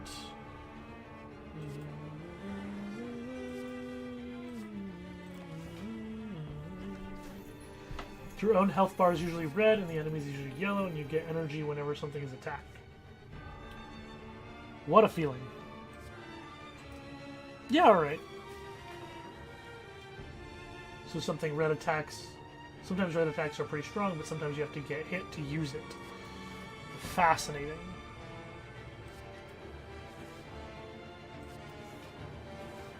Perfect. This doesn't work on our deck.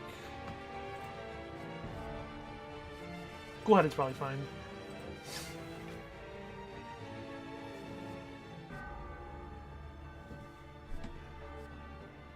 No, I'm just gonna deep breath. I'm not gonna.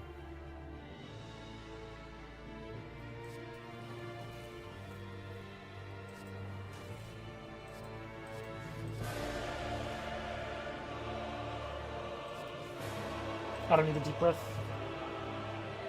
Dicey Dungeons, fun game, bit overtuned for a challenge, but solid. When you say overtuned, do you mean like it's too difficult or it's too easy? I don't. Actually, I'm not familiar with how people use that term.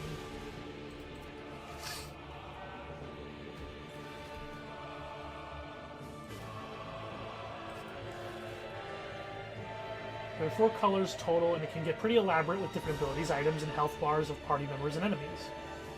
Yeah, I think I watched like a review about this game at some point. Because all of this sounds super familiar. When I looked it up, the art definitely reminded me of Binding of Isaac. That's why I asked that. And I do believe it was made by the creator of Binding of Isaac, but I'm not like 1,000,000,000,000% on that.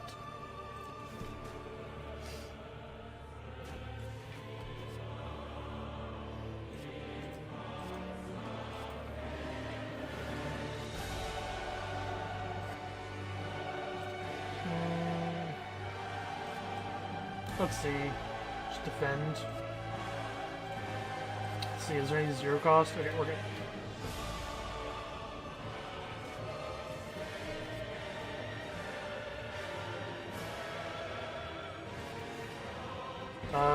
Let's try to survive properly here. Got it. It's perfect. Thank you so much, Kutsu. That's great to see. That's what I need. I'm gonna get enough block for this. So if I go 12, I'll take a little bit of damage. Alright, let's do it.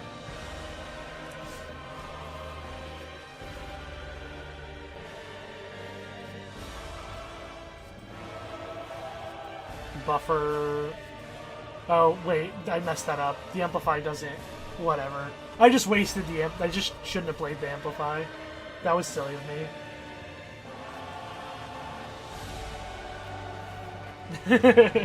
I'm having a good time. I don't know about him over here. This is nonsense, but it's awesome. You're never gonna touch me. We should probably start playing attacks and stuff. We should probably start trying to deal damage to him, huh?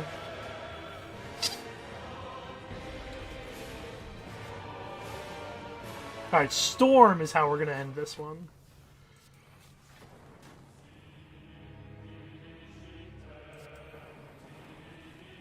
See, that's what I'm talking about. I'll do this anyway. Also, the placement of party members is important because there are 5 lanes and attacks only hit certain lanes relative to where they are positioned, and that means having max party members can be bad. Interesting.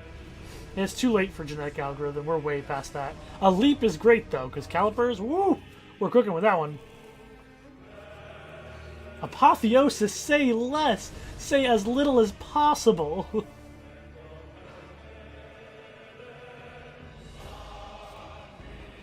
Oh, I should have electrodynamics first. That's on me.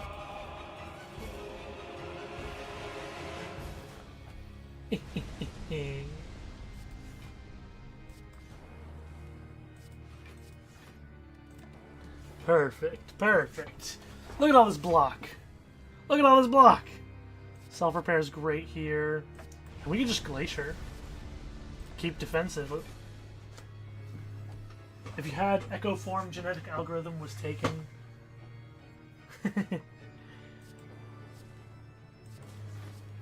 Yeah, I don't have Echo Form though. Unfortunate.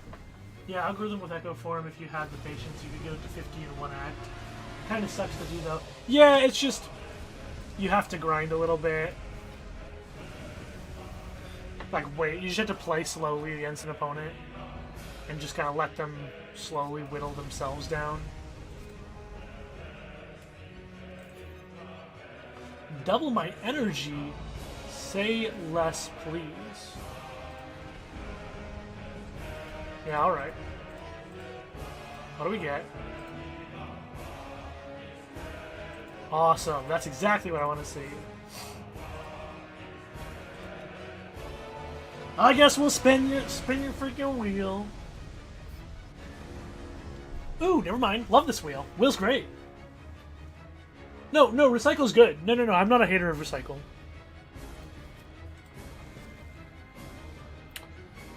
Wow. Wow. Wow. Oh, I had to amplify! Oh, that's embarrassing. Oh boy, I'm just gonna... Woo! I had amplify.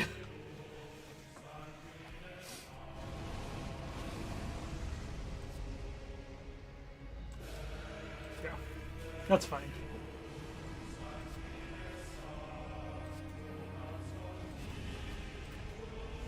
Damn. I could have been cooler.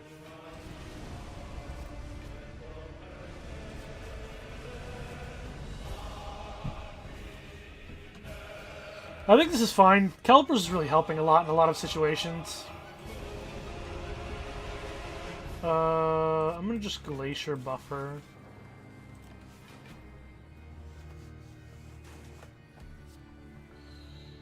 Charge, Cool Head, Dual Cast, Defragment, Leap.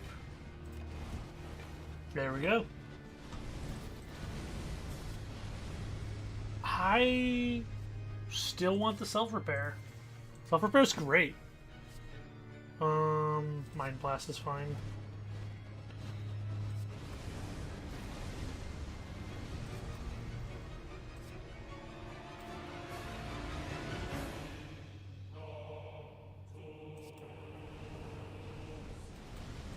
Yeah, that's fine. Almost dead anyway. I mean, is he healing? He's strengthening. So, fighting all his own enemies.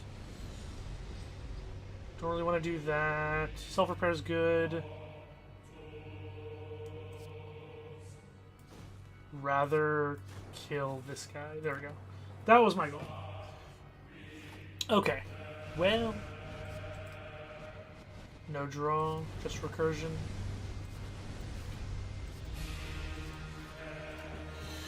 Alright. So, this is fine. Self-repair, Mind Blast, Zap, Heal. Gain some life back. Capacitor, sure. I love powers. Sure.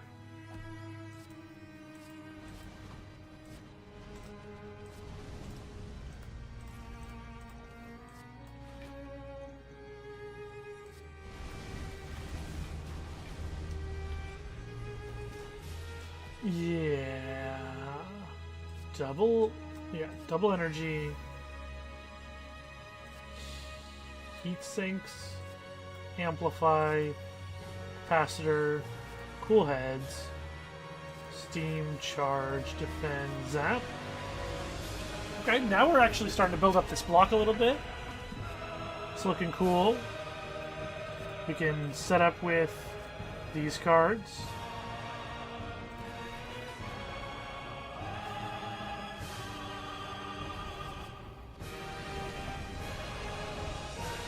Steam barrier, amplify, machine learning, just draw a bunch of cards.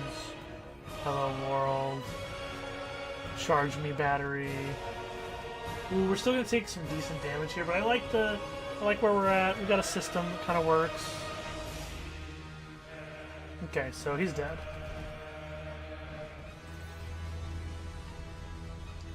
Skip all of this. Turbo's fine. I actually do like Turbo, but I'm just not going to take it there. Ooh!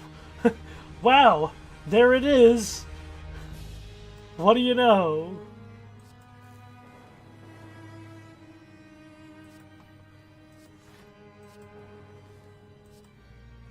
Beautiful.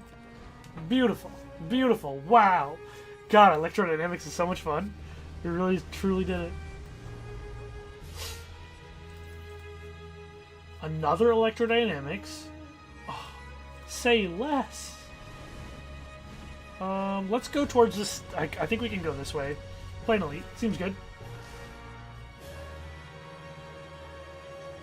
Now all you need is thunderclap.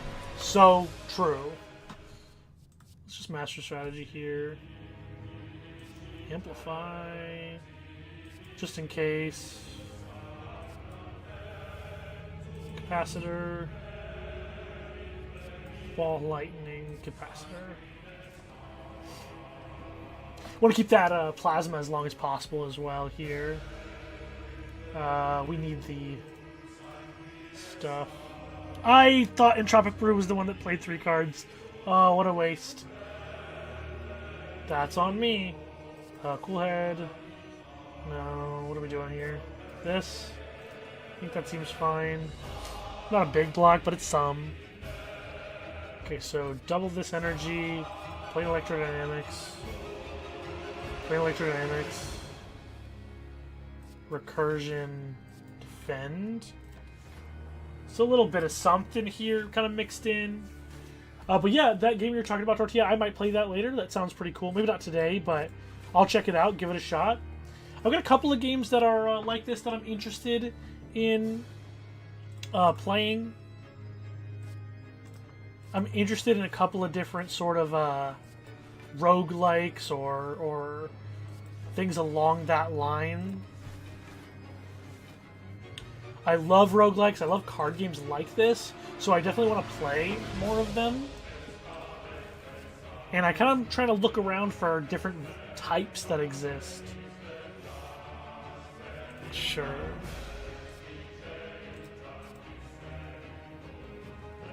Double energy.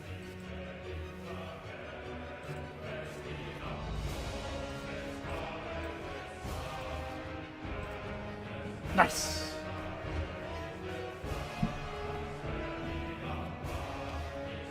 None of these draw, so we're gonna have to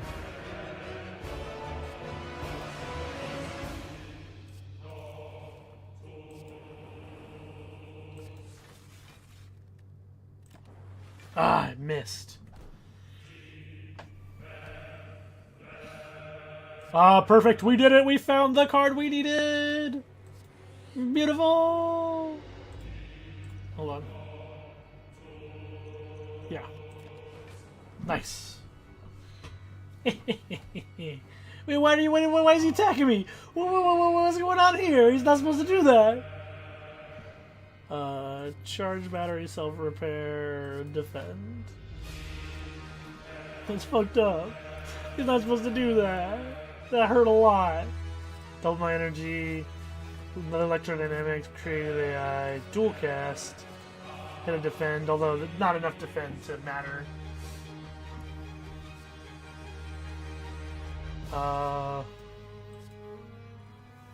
Steam barrier. Cool emotion. I think we're good now. What is he doing? It's fucked up. Leave me alone. Turn a cool, can't be free. I love that. I think we're finally at the point where we're gonna pick a heat sinks. Yeah. This seems cooler. Too late, I feel, for the genetic algorithm. I don't have the card that makes it real good. I'll take a defragment, I think. Alright. So. Whenever you add a power. Okay. Alright, say less. I've decided. Love a good defrag. Let's smith. Not that.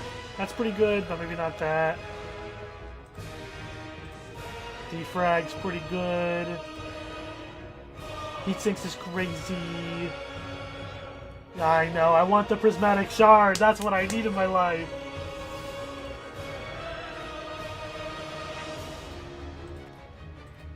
Huh.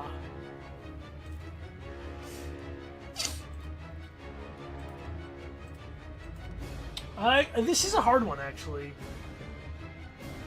We're kind of in a situation where I'm not sure, based on the deck I'm playing, which one would be the best card to be getting an upgrade to, right? Probably just defrag. Yeah, kills faster, gets more block. You know what? You're just right, because it makes all my frost orbs do a lot more. It's huge. Beautiful, beautiful. What else could I ask for? I could not ask for more. Let's go.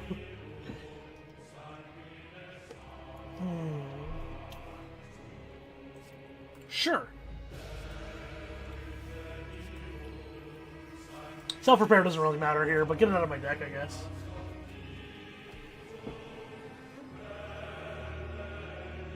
Wait, whoa, what was... Oh, that's the big loops, yeah. Defrag, dual cast, charge battery, defend. One of those should have been done more. No, capacitor's not worth doubling here. No! I need that! No! I need that! What are you doing? Oh, that's so sick! Look at that! Duplicate defrag? Yeah, that's fair. Tempest for 9? Tempest for 9. Tempest for 9. 10! Tempest for 10? Tempest for 10.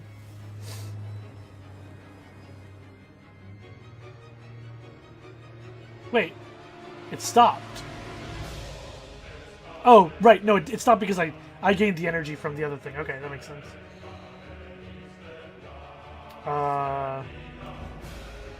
Interesting. I was trying to kill that. Didn't kill anything. That's fine. I do actually particularly would like to kill these on my turn, so please kill one. Thank you. Here we go. We need this. Self-repair. No, heat sinks. Cool head. Electrodynamics. I should have defended, huh?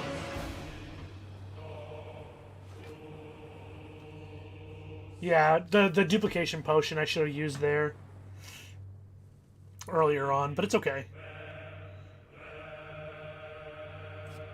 Recursion. Cold snap. Glacier. Just pass.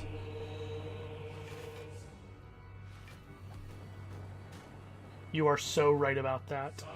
Ball lightning, zap, dual cast. End. Yeah, we're good. His big attack was next turn, but he wasn't surviving. We are absolute... Core Surge is good, don't get me wrong, but we're Fission, and upgrading Fission as fast as possible.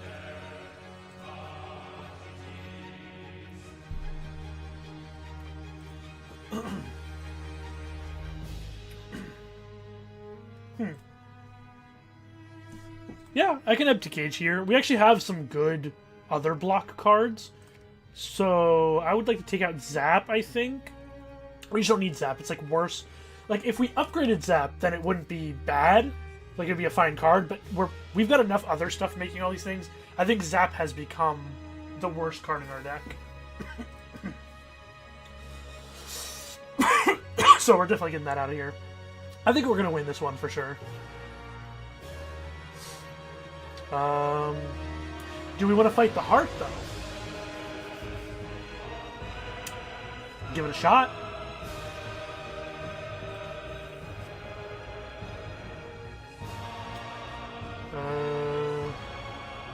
Don't jinx it. Alright, fair. This... Tempest? This is better on at least one. Maybe? Let's just Tempest. End turn. There we go, perfect.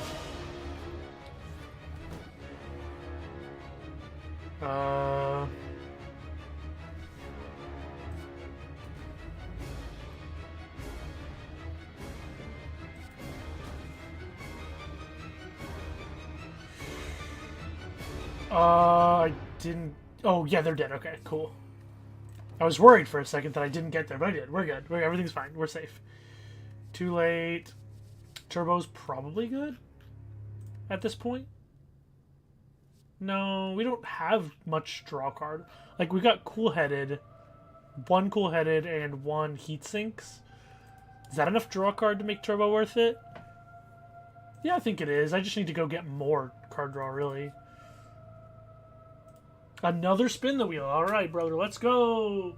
They really want to give you genetic algorithm. They do, and they want to make me feel even worse about it every time I see it and didn't pick it. Ooh. I never get... Well, it's not a good... This ain't... I ain't gonna do this. Ain't gonna happen. Oh, beautiful.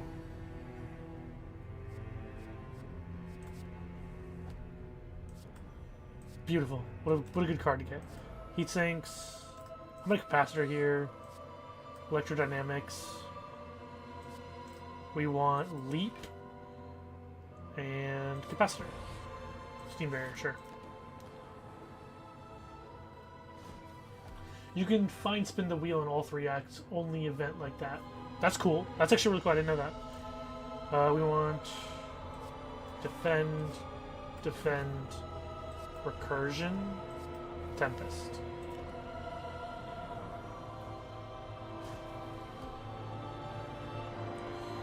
We haven't upgraded fission yet. That should be our goal, is to find the upgrade for fission. Self-repair. Oop. This. No, glacier. Cold snap. That seems more important right now. So you could potentially spin for 600 gold over the course of a run. That's awesome. This. I could have turbo, but I don't think I need it. Defrag's gonna do the trick.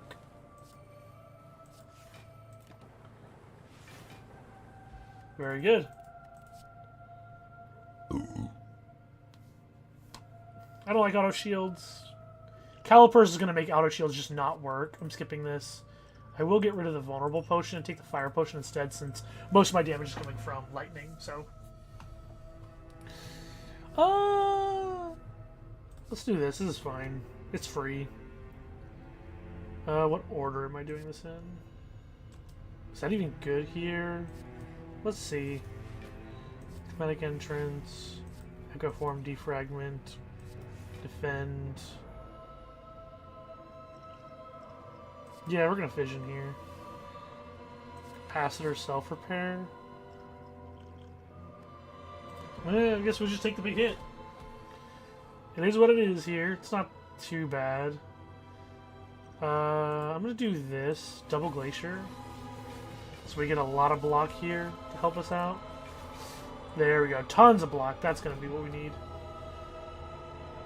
Electrodynamics.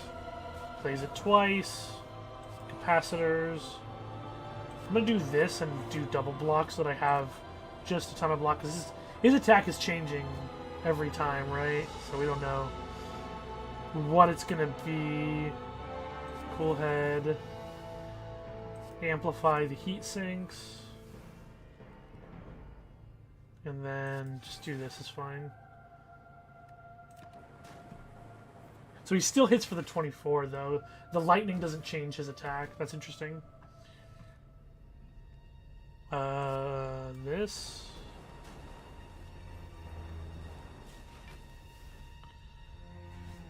Seven. Ball lightning. Switch 24. Okay, good. Then we won't do anything else. We'll just pass the turn so he's not hitting for anything. Or for very little, for 1 damage. It's fine. Cool head.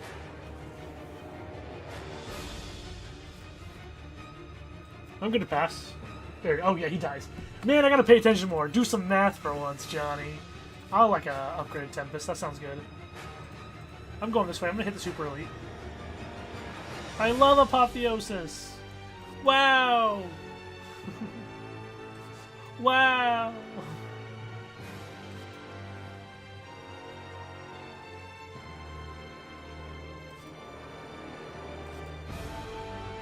Wow.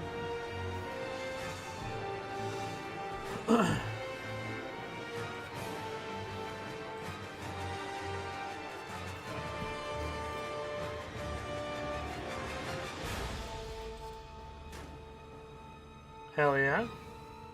Cool headed, let's go. Tempest, perfect. End turn. Boom!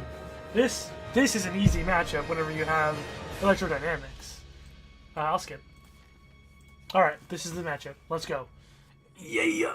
Electrodynamics, let's go! We're gonna take this one. We're gonna go electrodynamics, baby! Let's draw some cards. Defragment. Do a steam barrier really quick. I'm actually gonna do this route. Okay. Hit it. Self-repair, capacitor. kill that. I think having electrodynamics is like insane. It saves you from so many like catastrophes.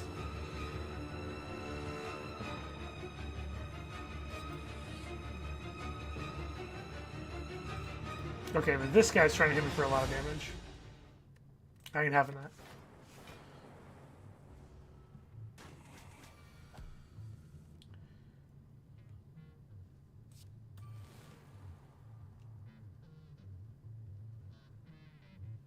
I'm just gonna do nothing else. Just let it hit him for a couple, you know, it's fine. Heat sinks is not... That was probably a bad grab. I probably shouldn't have done that. Let's do that. Why not? Those swords are never surviving. Not with this build. We're doing crazy good. We don't need to worry about that at all. Hit a double energy. Can we kill this turn? Probably not. I would like to draw some cards. Can I draw any cards? No. So I want to gain... Oh, I have plenty. I'm wrong. I have plenty of armor. Tempest. With this. Does that kill? I think this kills. Yeah, it kills. We're good.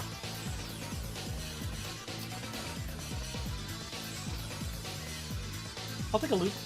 An upgraded loop at that. Oh, no, it's fine. Loop is good. I should have taken the reboot, though. I don't know why I didn't take reboot. Reboot's just strictly crazy good card. It's hard to remember these things. What do I need to upgrade? There's actually a card in here. I'm pretty sure I needed to upgrade. Oh, yeah, Fission. So I'm going to upgrade Fission.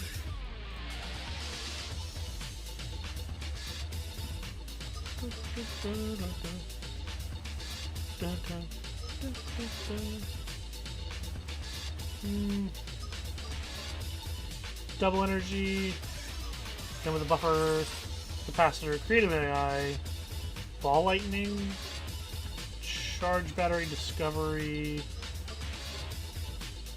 I'm gonna do chaos here.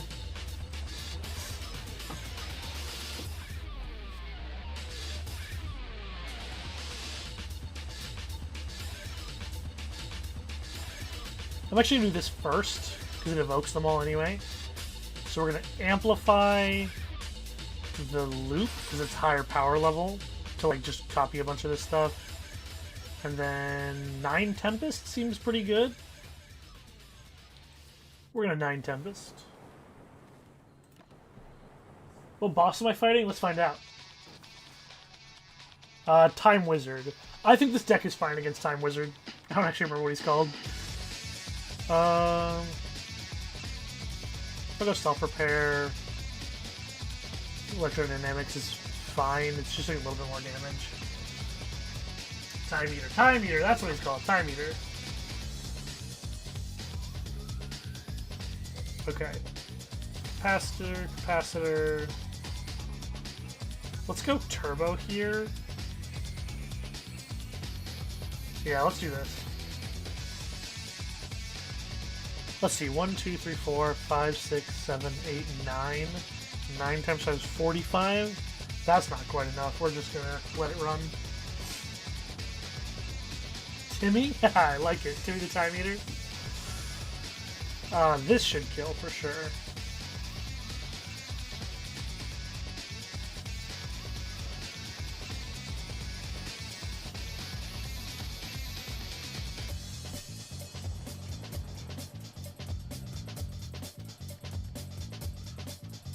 I'm gonna take Cool Headed. I have a lot of mana, so cards that draw cards are actually really good here for us. I'll take a Sapphire Key, because we want... Wait. Oh yeah, I have to rest for it. Okay, I almost forgot how to get it. We'll go Finesse. Let's Finesse first. There we go, that's why we finessed first. Heat Sinks, Defragment, Capacitor, Electrodynamics, Capacitor, Cool-headed, cool-headed, turbo, recursion, defend. I don't like Tempest in here. I'm not gonna. I should have dual cast then recursion so I could keep the plasma. Nice. Okay. Defragment. Self-repair. Ball lightning. Leap. Fission.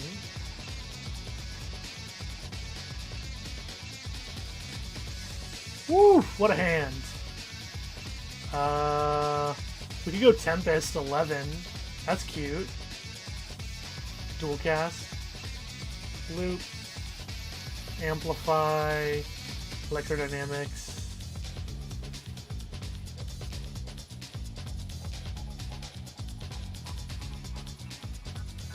Self-repair. Finesse. Turbo. We're gonna do Tempest now. Woo! We're overdoing it, but it's fine. Now I like Fusion, especially because it's an upgraded version. And now I like going to these elites because we can handle them now. Apotheosis? You shouldn't have. Apotheosis. Let's see, he is going to make things a little bit hard for us. Can we hit recursion on the plasma here? Tempest is 3 of them, so no, not that way. This is only 1 frost, so that doesn't work that way either. Unless I duplicate this, which is bad. I could duplicate recursion. That seems bad too.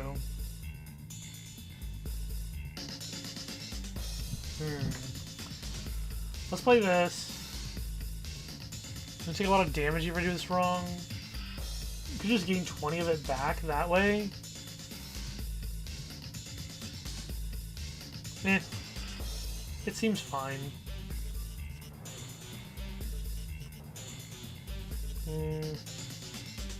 I'll do this anyway. It's fine. We can gain most of this back. We need block. So I'm focused. I got focus right here. What are you talking about, brother? I got plenty of focus. It's fine. It's fine. You're not even worried about it. Not even worried about it. No mana. Heat sinks could get us into mana. We need block though. Cool-headed is happening. Fusion, maybe this can get us there. Tempest goes 1-2. That's not enough. Unless I go... Hold on, I think this works. There we go. Not very good. I don't know why. Well, I wanted the block as well, so I do this and loop instead. Take as little damage as possible. Perfect. Okay, now better turn. We can draw 0 cards. Dumb of me. What was I thinking? Why did I think I was going to get to draw cards? Shit. That kind of sucks. Feels like I kind of set up improperly. Maybe the heat sinks would have been a better play to kind of get where I wanted to be with all of this. Fission's such a good draw. Let's go. I want to amplify the defragmentize, but I kind of want more, so let's go electrodynamics. And then I'm just going to do 1 self-repair. No, amplify is going to hit both. So let's go ahead and fission. Gotta love when you draw all your defense on a turn with their attack. Yeah, I know. That's just how it's gonna be. Double energy is incredible here. We're gonna amplify both defragment, and I'm gonna do self-repair here just so that any damage he hits, I'm gonna heal all the way back. Now we need to start building up our cards again. Heat sinks is great. We can create an AI to draw more. Cold-headed, capacitor. This is all great. We want more mana, more mana. We are greedy. We want as much mana as possible. Leap, recursion, cold snap, defend. You are not getting through my wall of defenses. It's impossible. Fusion, steam barrier, heat sinks, charge battery, dual cast. Boom. Our wall grows bigger. They cannot get through our power. I would like to amplify my buffer, because funny. Cold-headed. Glacier. Fusion. Go. We're just chilling. He's not getting through it. Come on. Echo Form's cute. Okay. Ball. Snap. Recursion. Echo Form. Not turbo. End turn. Ugh. Yeah, Frost Orb's crazy. Frost Orb is so good. Another Echo Form. Echo Form.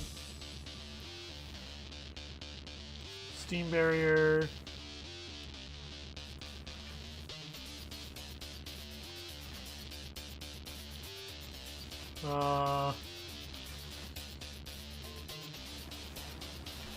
I'll whittle him down slowly over time. I promise he'll die at some point. Maybe I will.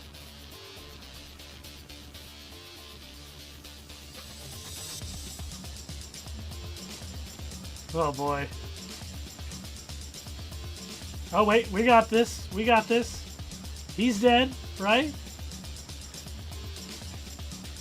265, Jesus Christ. Alright, I think we're cooking. I think we can afford to say we've cooked. Okay, we gotta go here. We gotta take this. Proceed. I'll take a Panache. Panache, machine learning. Double energy. Fusion. Capacitor. Glacier. I don't want to hit the Tempest here to get rid of both of these. That just seems kind of bad for me. It's 5, though. I'm going to save it. We can have a better turn next turn if we don't do that. Okay. Amplify this and this. Oh, right. Just one of them. Hit this, hit this, hit this.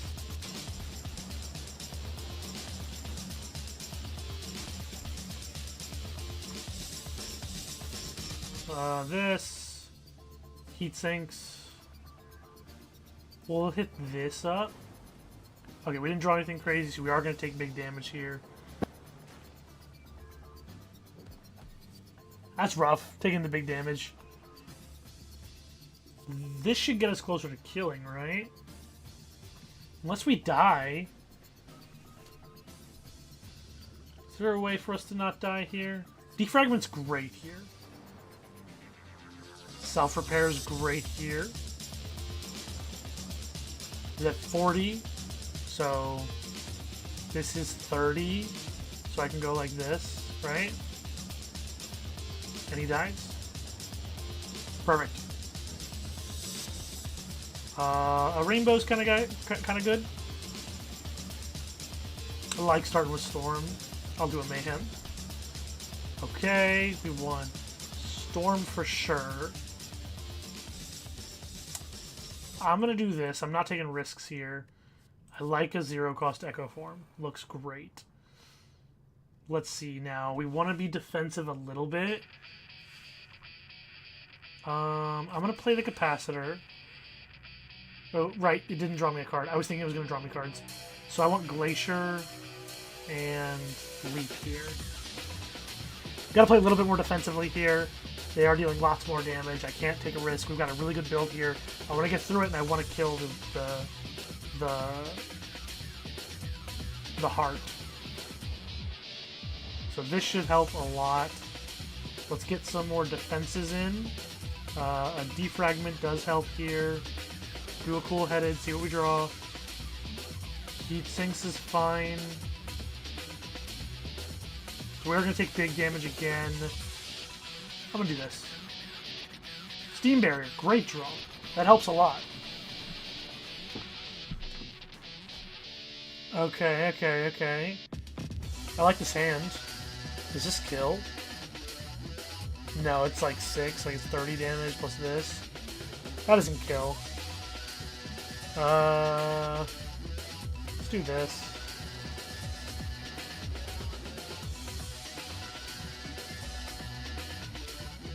No, we can hit this. That's fine, we can hit that. It kills. It kills, it kills. What was I thinking? It killed. Lizard Tail, let's go! This is the run. The game wants us to win! Compile Driver is cool. It draws a lot of cards. And we get a lot of mana making. I like it. I'm gonna rest. I'm not gonna take a risk. Let's do it.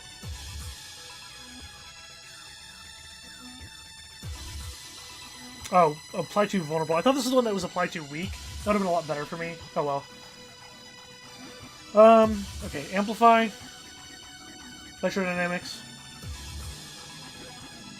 Electrodynamics. We want fusion. Fission. Double energy. Charge battery. Cool-headed. I guess you're tripping. Perfect. Perfect! I should have used this already. Oh well. Okay. Let's see what we get. Chaos or Equilibrium. I'm actually gonna take Chaos here. I want Compile Driver. 210. Glacier is probably more important for us here, though. So I feel like a capacitor could really help us, but I'm just gonna hit this now. Have a low card turn. This is fine. This is fine. He's gonna be hitting for a lot of damage. I'm gonna do this here. I know I could save it for a turn when I have a lot more mana, but I don't want to risk it. The amount of damage I'm looking to take here and there. Echo Form is good. Turbo.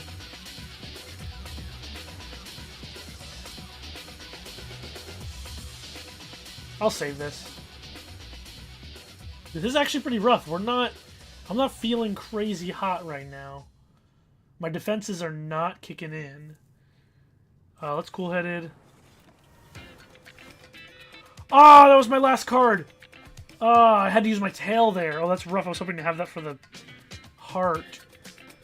Oh, we're having trouble building up our Frost Orbs here. So, how are we going to get these defenses rolling? Defragment's good. We only have 3 mana. Let's defragment. Double defragment's great to have more Frost Orb stuff. So, that's 6 Frost Orbs. This is 9 block when I use it. So, doing this is probably good. Yeah, that was pretty good. Oh, boy. We're on thin ice here. Oh, this is good. Amplify. Okay, that's not exactly what we wanted, but... What did I play? Wait, what did I play? What was I... Oh my goodness, did I mess up really badly? Oh, I die. Or do I die? I don't know. I messed that up horribly. I played the wrong card, I think. What just happened there? I totally played the wrong card. Loop is good. The only card I get to play there. I need to watch that clock. I need to watch that clock hard. Okay, so we're at 0 now, so we can play as much as we want, technically. I want Steam Barrier. This is fine to be here. Compile Driver, draw me a card. Do this. Okay, well, now we're starting to gain the block that we need to beat this guy. Buffer is really good. If we double buffer now, we can choose to play a non... Hold on, wait. Glacier lets you E to E. We'll see.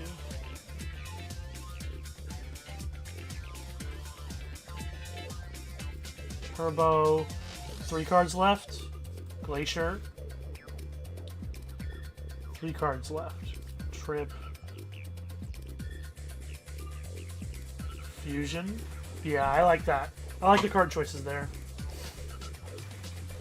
Okay. It's fine to lose that energy. Hit him with this. Cool-headed. Trip him again. Self-repair.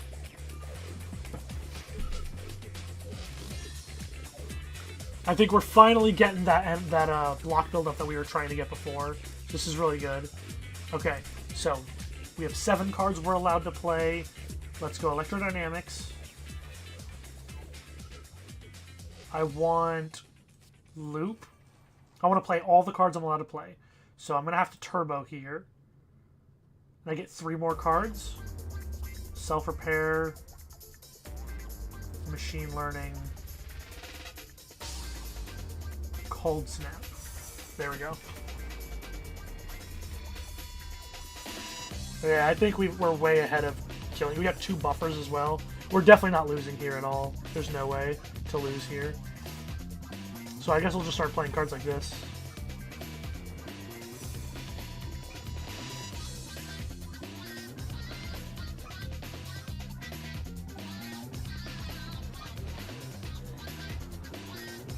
Oh. That was close. Wait, he healed. Ah, I forgot he does that. Oh, I forgot he heals. Okay, it's fine. We go Storm. Play 2 Storms. Defragment. Buffer. We're at 9 here. I guess 3 cards next turn is fine. Unless he dies. He doesn't die yet, though. He dies on my next turn, right? 55 damage? Yeah, he's dead. Alright. That was scary. That was pretty close. Alright. Okay, Heart, let's go. Come on. I don't have to fight the Heart. I just want to. You know what I mean? I just want to. It's in my blood. I have to. But I don't have to. But I have to. You know what I mean?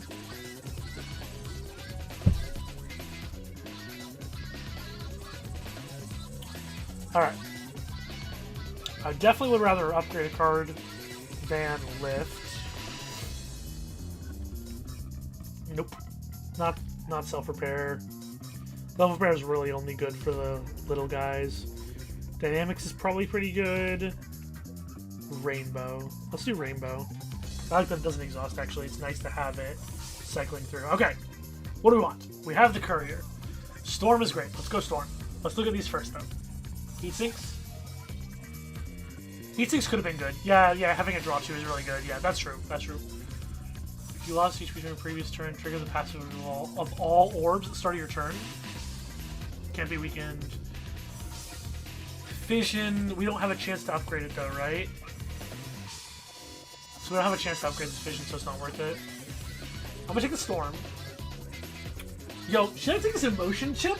This looks pretty good, actually. If I lost HP during the previous turn, trigger passive ability of all my orbs. That's all of them. And I'm gonna have a ton of them. Yeah, I'm gonna damage from heart ability. That's definitely gonna work. Do we have any way to stop that? The damage, any way to block that? No. Taking that's pretty good. Well, that's all my gold, but that seems worth it. Okay. I want to apply a debuff. I'm not really doing that. I'll Mind Blast, maybe. Okay. Storm. Okay, we need to lock in. Maybe I shouldn't have taken the Mind Blast. We can play this. Electrodynamics is great here, hitting both of them. I want to charge my battery. Now I'm going to do Creative AI here. Yeah, we're going to hit for a lot here.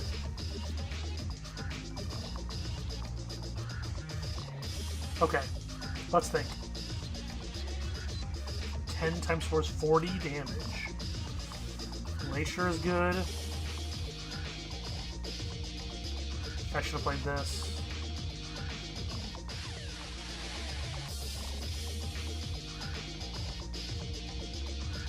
Yeah, that's so much damage I'm taking.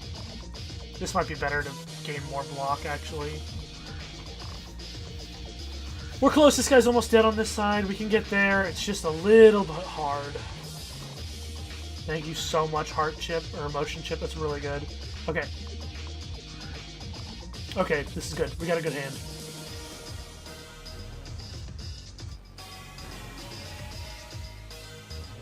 And then we go Fusion, Fission. There we go. I think it's Tempest Kill. Let's do Rainbow. This is 3. It's 2. Oh, Turbo Tempest Kills. There we go. Got him. You take 4 less unblocked damage, increase or you deal. Okay. Skip. Skip. Y'all, I don't think I got this. Oh, jeez. Okay. Yeah, we'll take the 0 mana 6 block for sure. Okay.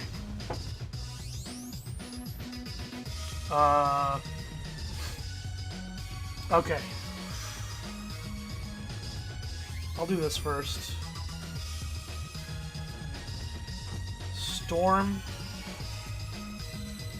Bias Cognition. Defragment. Capacitor. Charge Battery. Remember, you want to take 1 damage. Oh, shit, you're right. Oh, I did that in the wrong order. You're so right. Oh, fuck. Okay. So then I need to look at the order of my hand. What do I want? To take the 1 damage, how do I... okay. I want to take the damage, so I'll do it here. Take that 1 damage. Glacier. Cool Head. Fusion.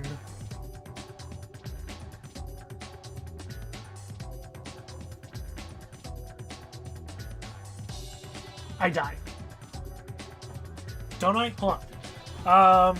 21, 20, 25 plus 28. Oh, I don't die. Just barely. If I don't play anything else.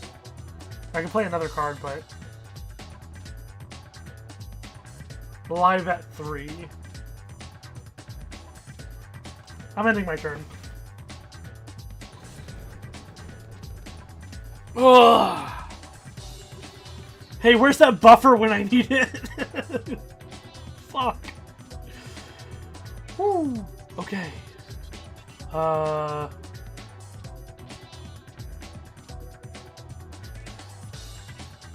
Tempest. Leap. Leap. Cold Snap.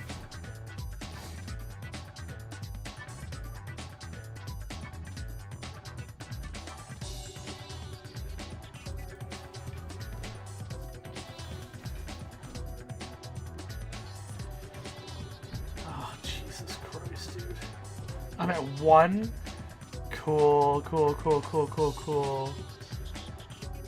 Okay. Let's go Fission.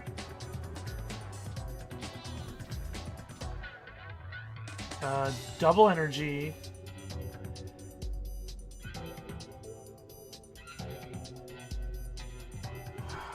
Damn it.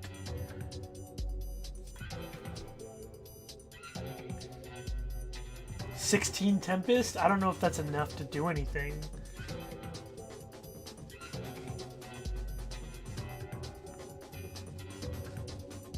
Maybe we should do this first. Then this. Yeah, I'll do it.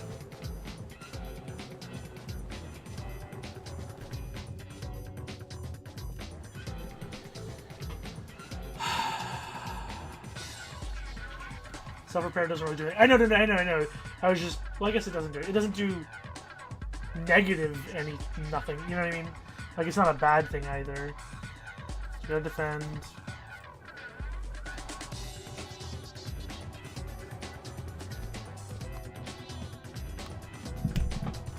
It adds lightning orbs and takes up ink bottle.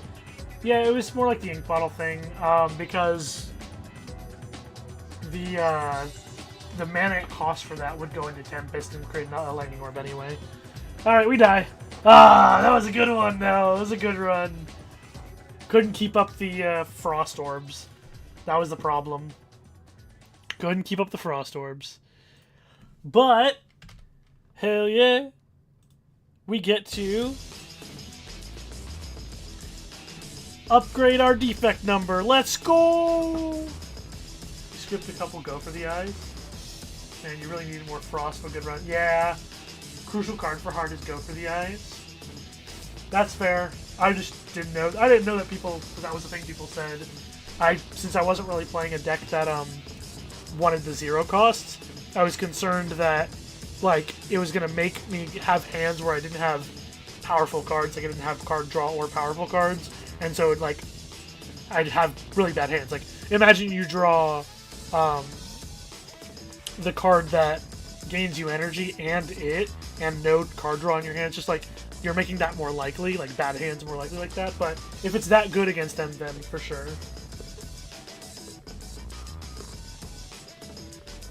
Gotcha, that makes perfect sense. It's like free.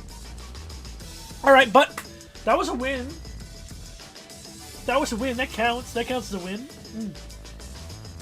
So we've made progress, is what I'm saying. At least we've made progress today. Let's keep going.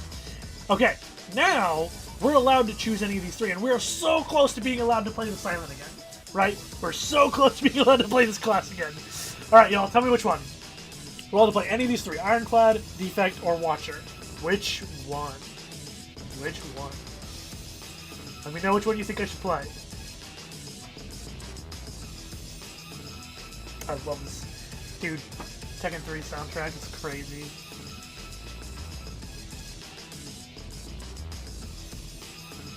Alright, Ironclad it is. Let's go. Let's pop off. How many body slams am I going to pick? Who's to say? Who's to say, right? Who's to say? Ooh. I like this. Yeah, I like transform 2 cards. What do we got? What do you think I should transform? I could go safe route and just get like 1 strike, 1 defend. But I think a lot of times when I get these options, I just take the defense out in this situation. What would you do? What would you do here?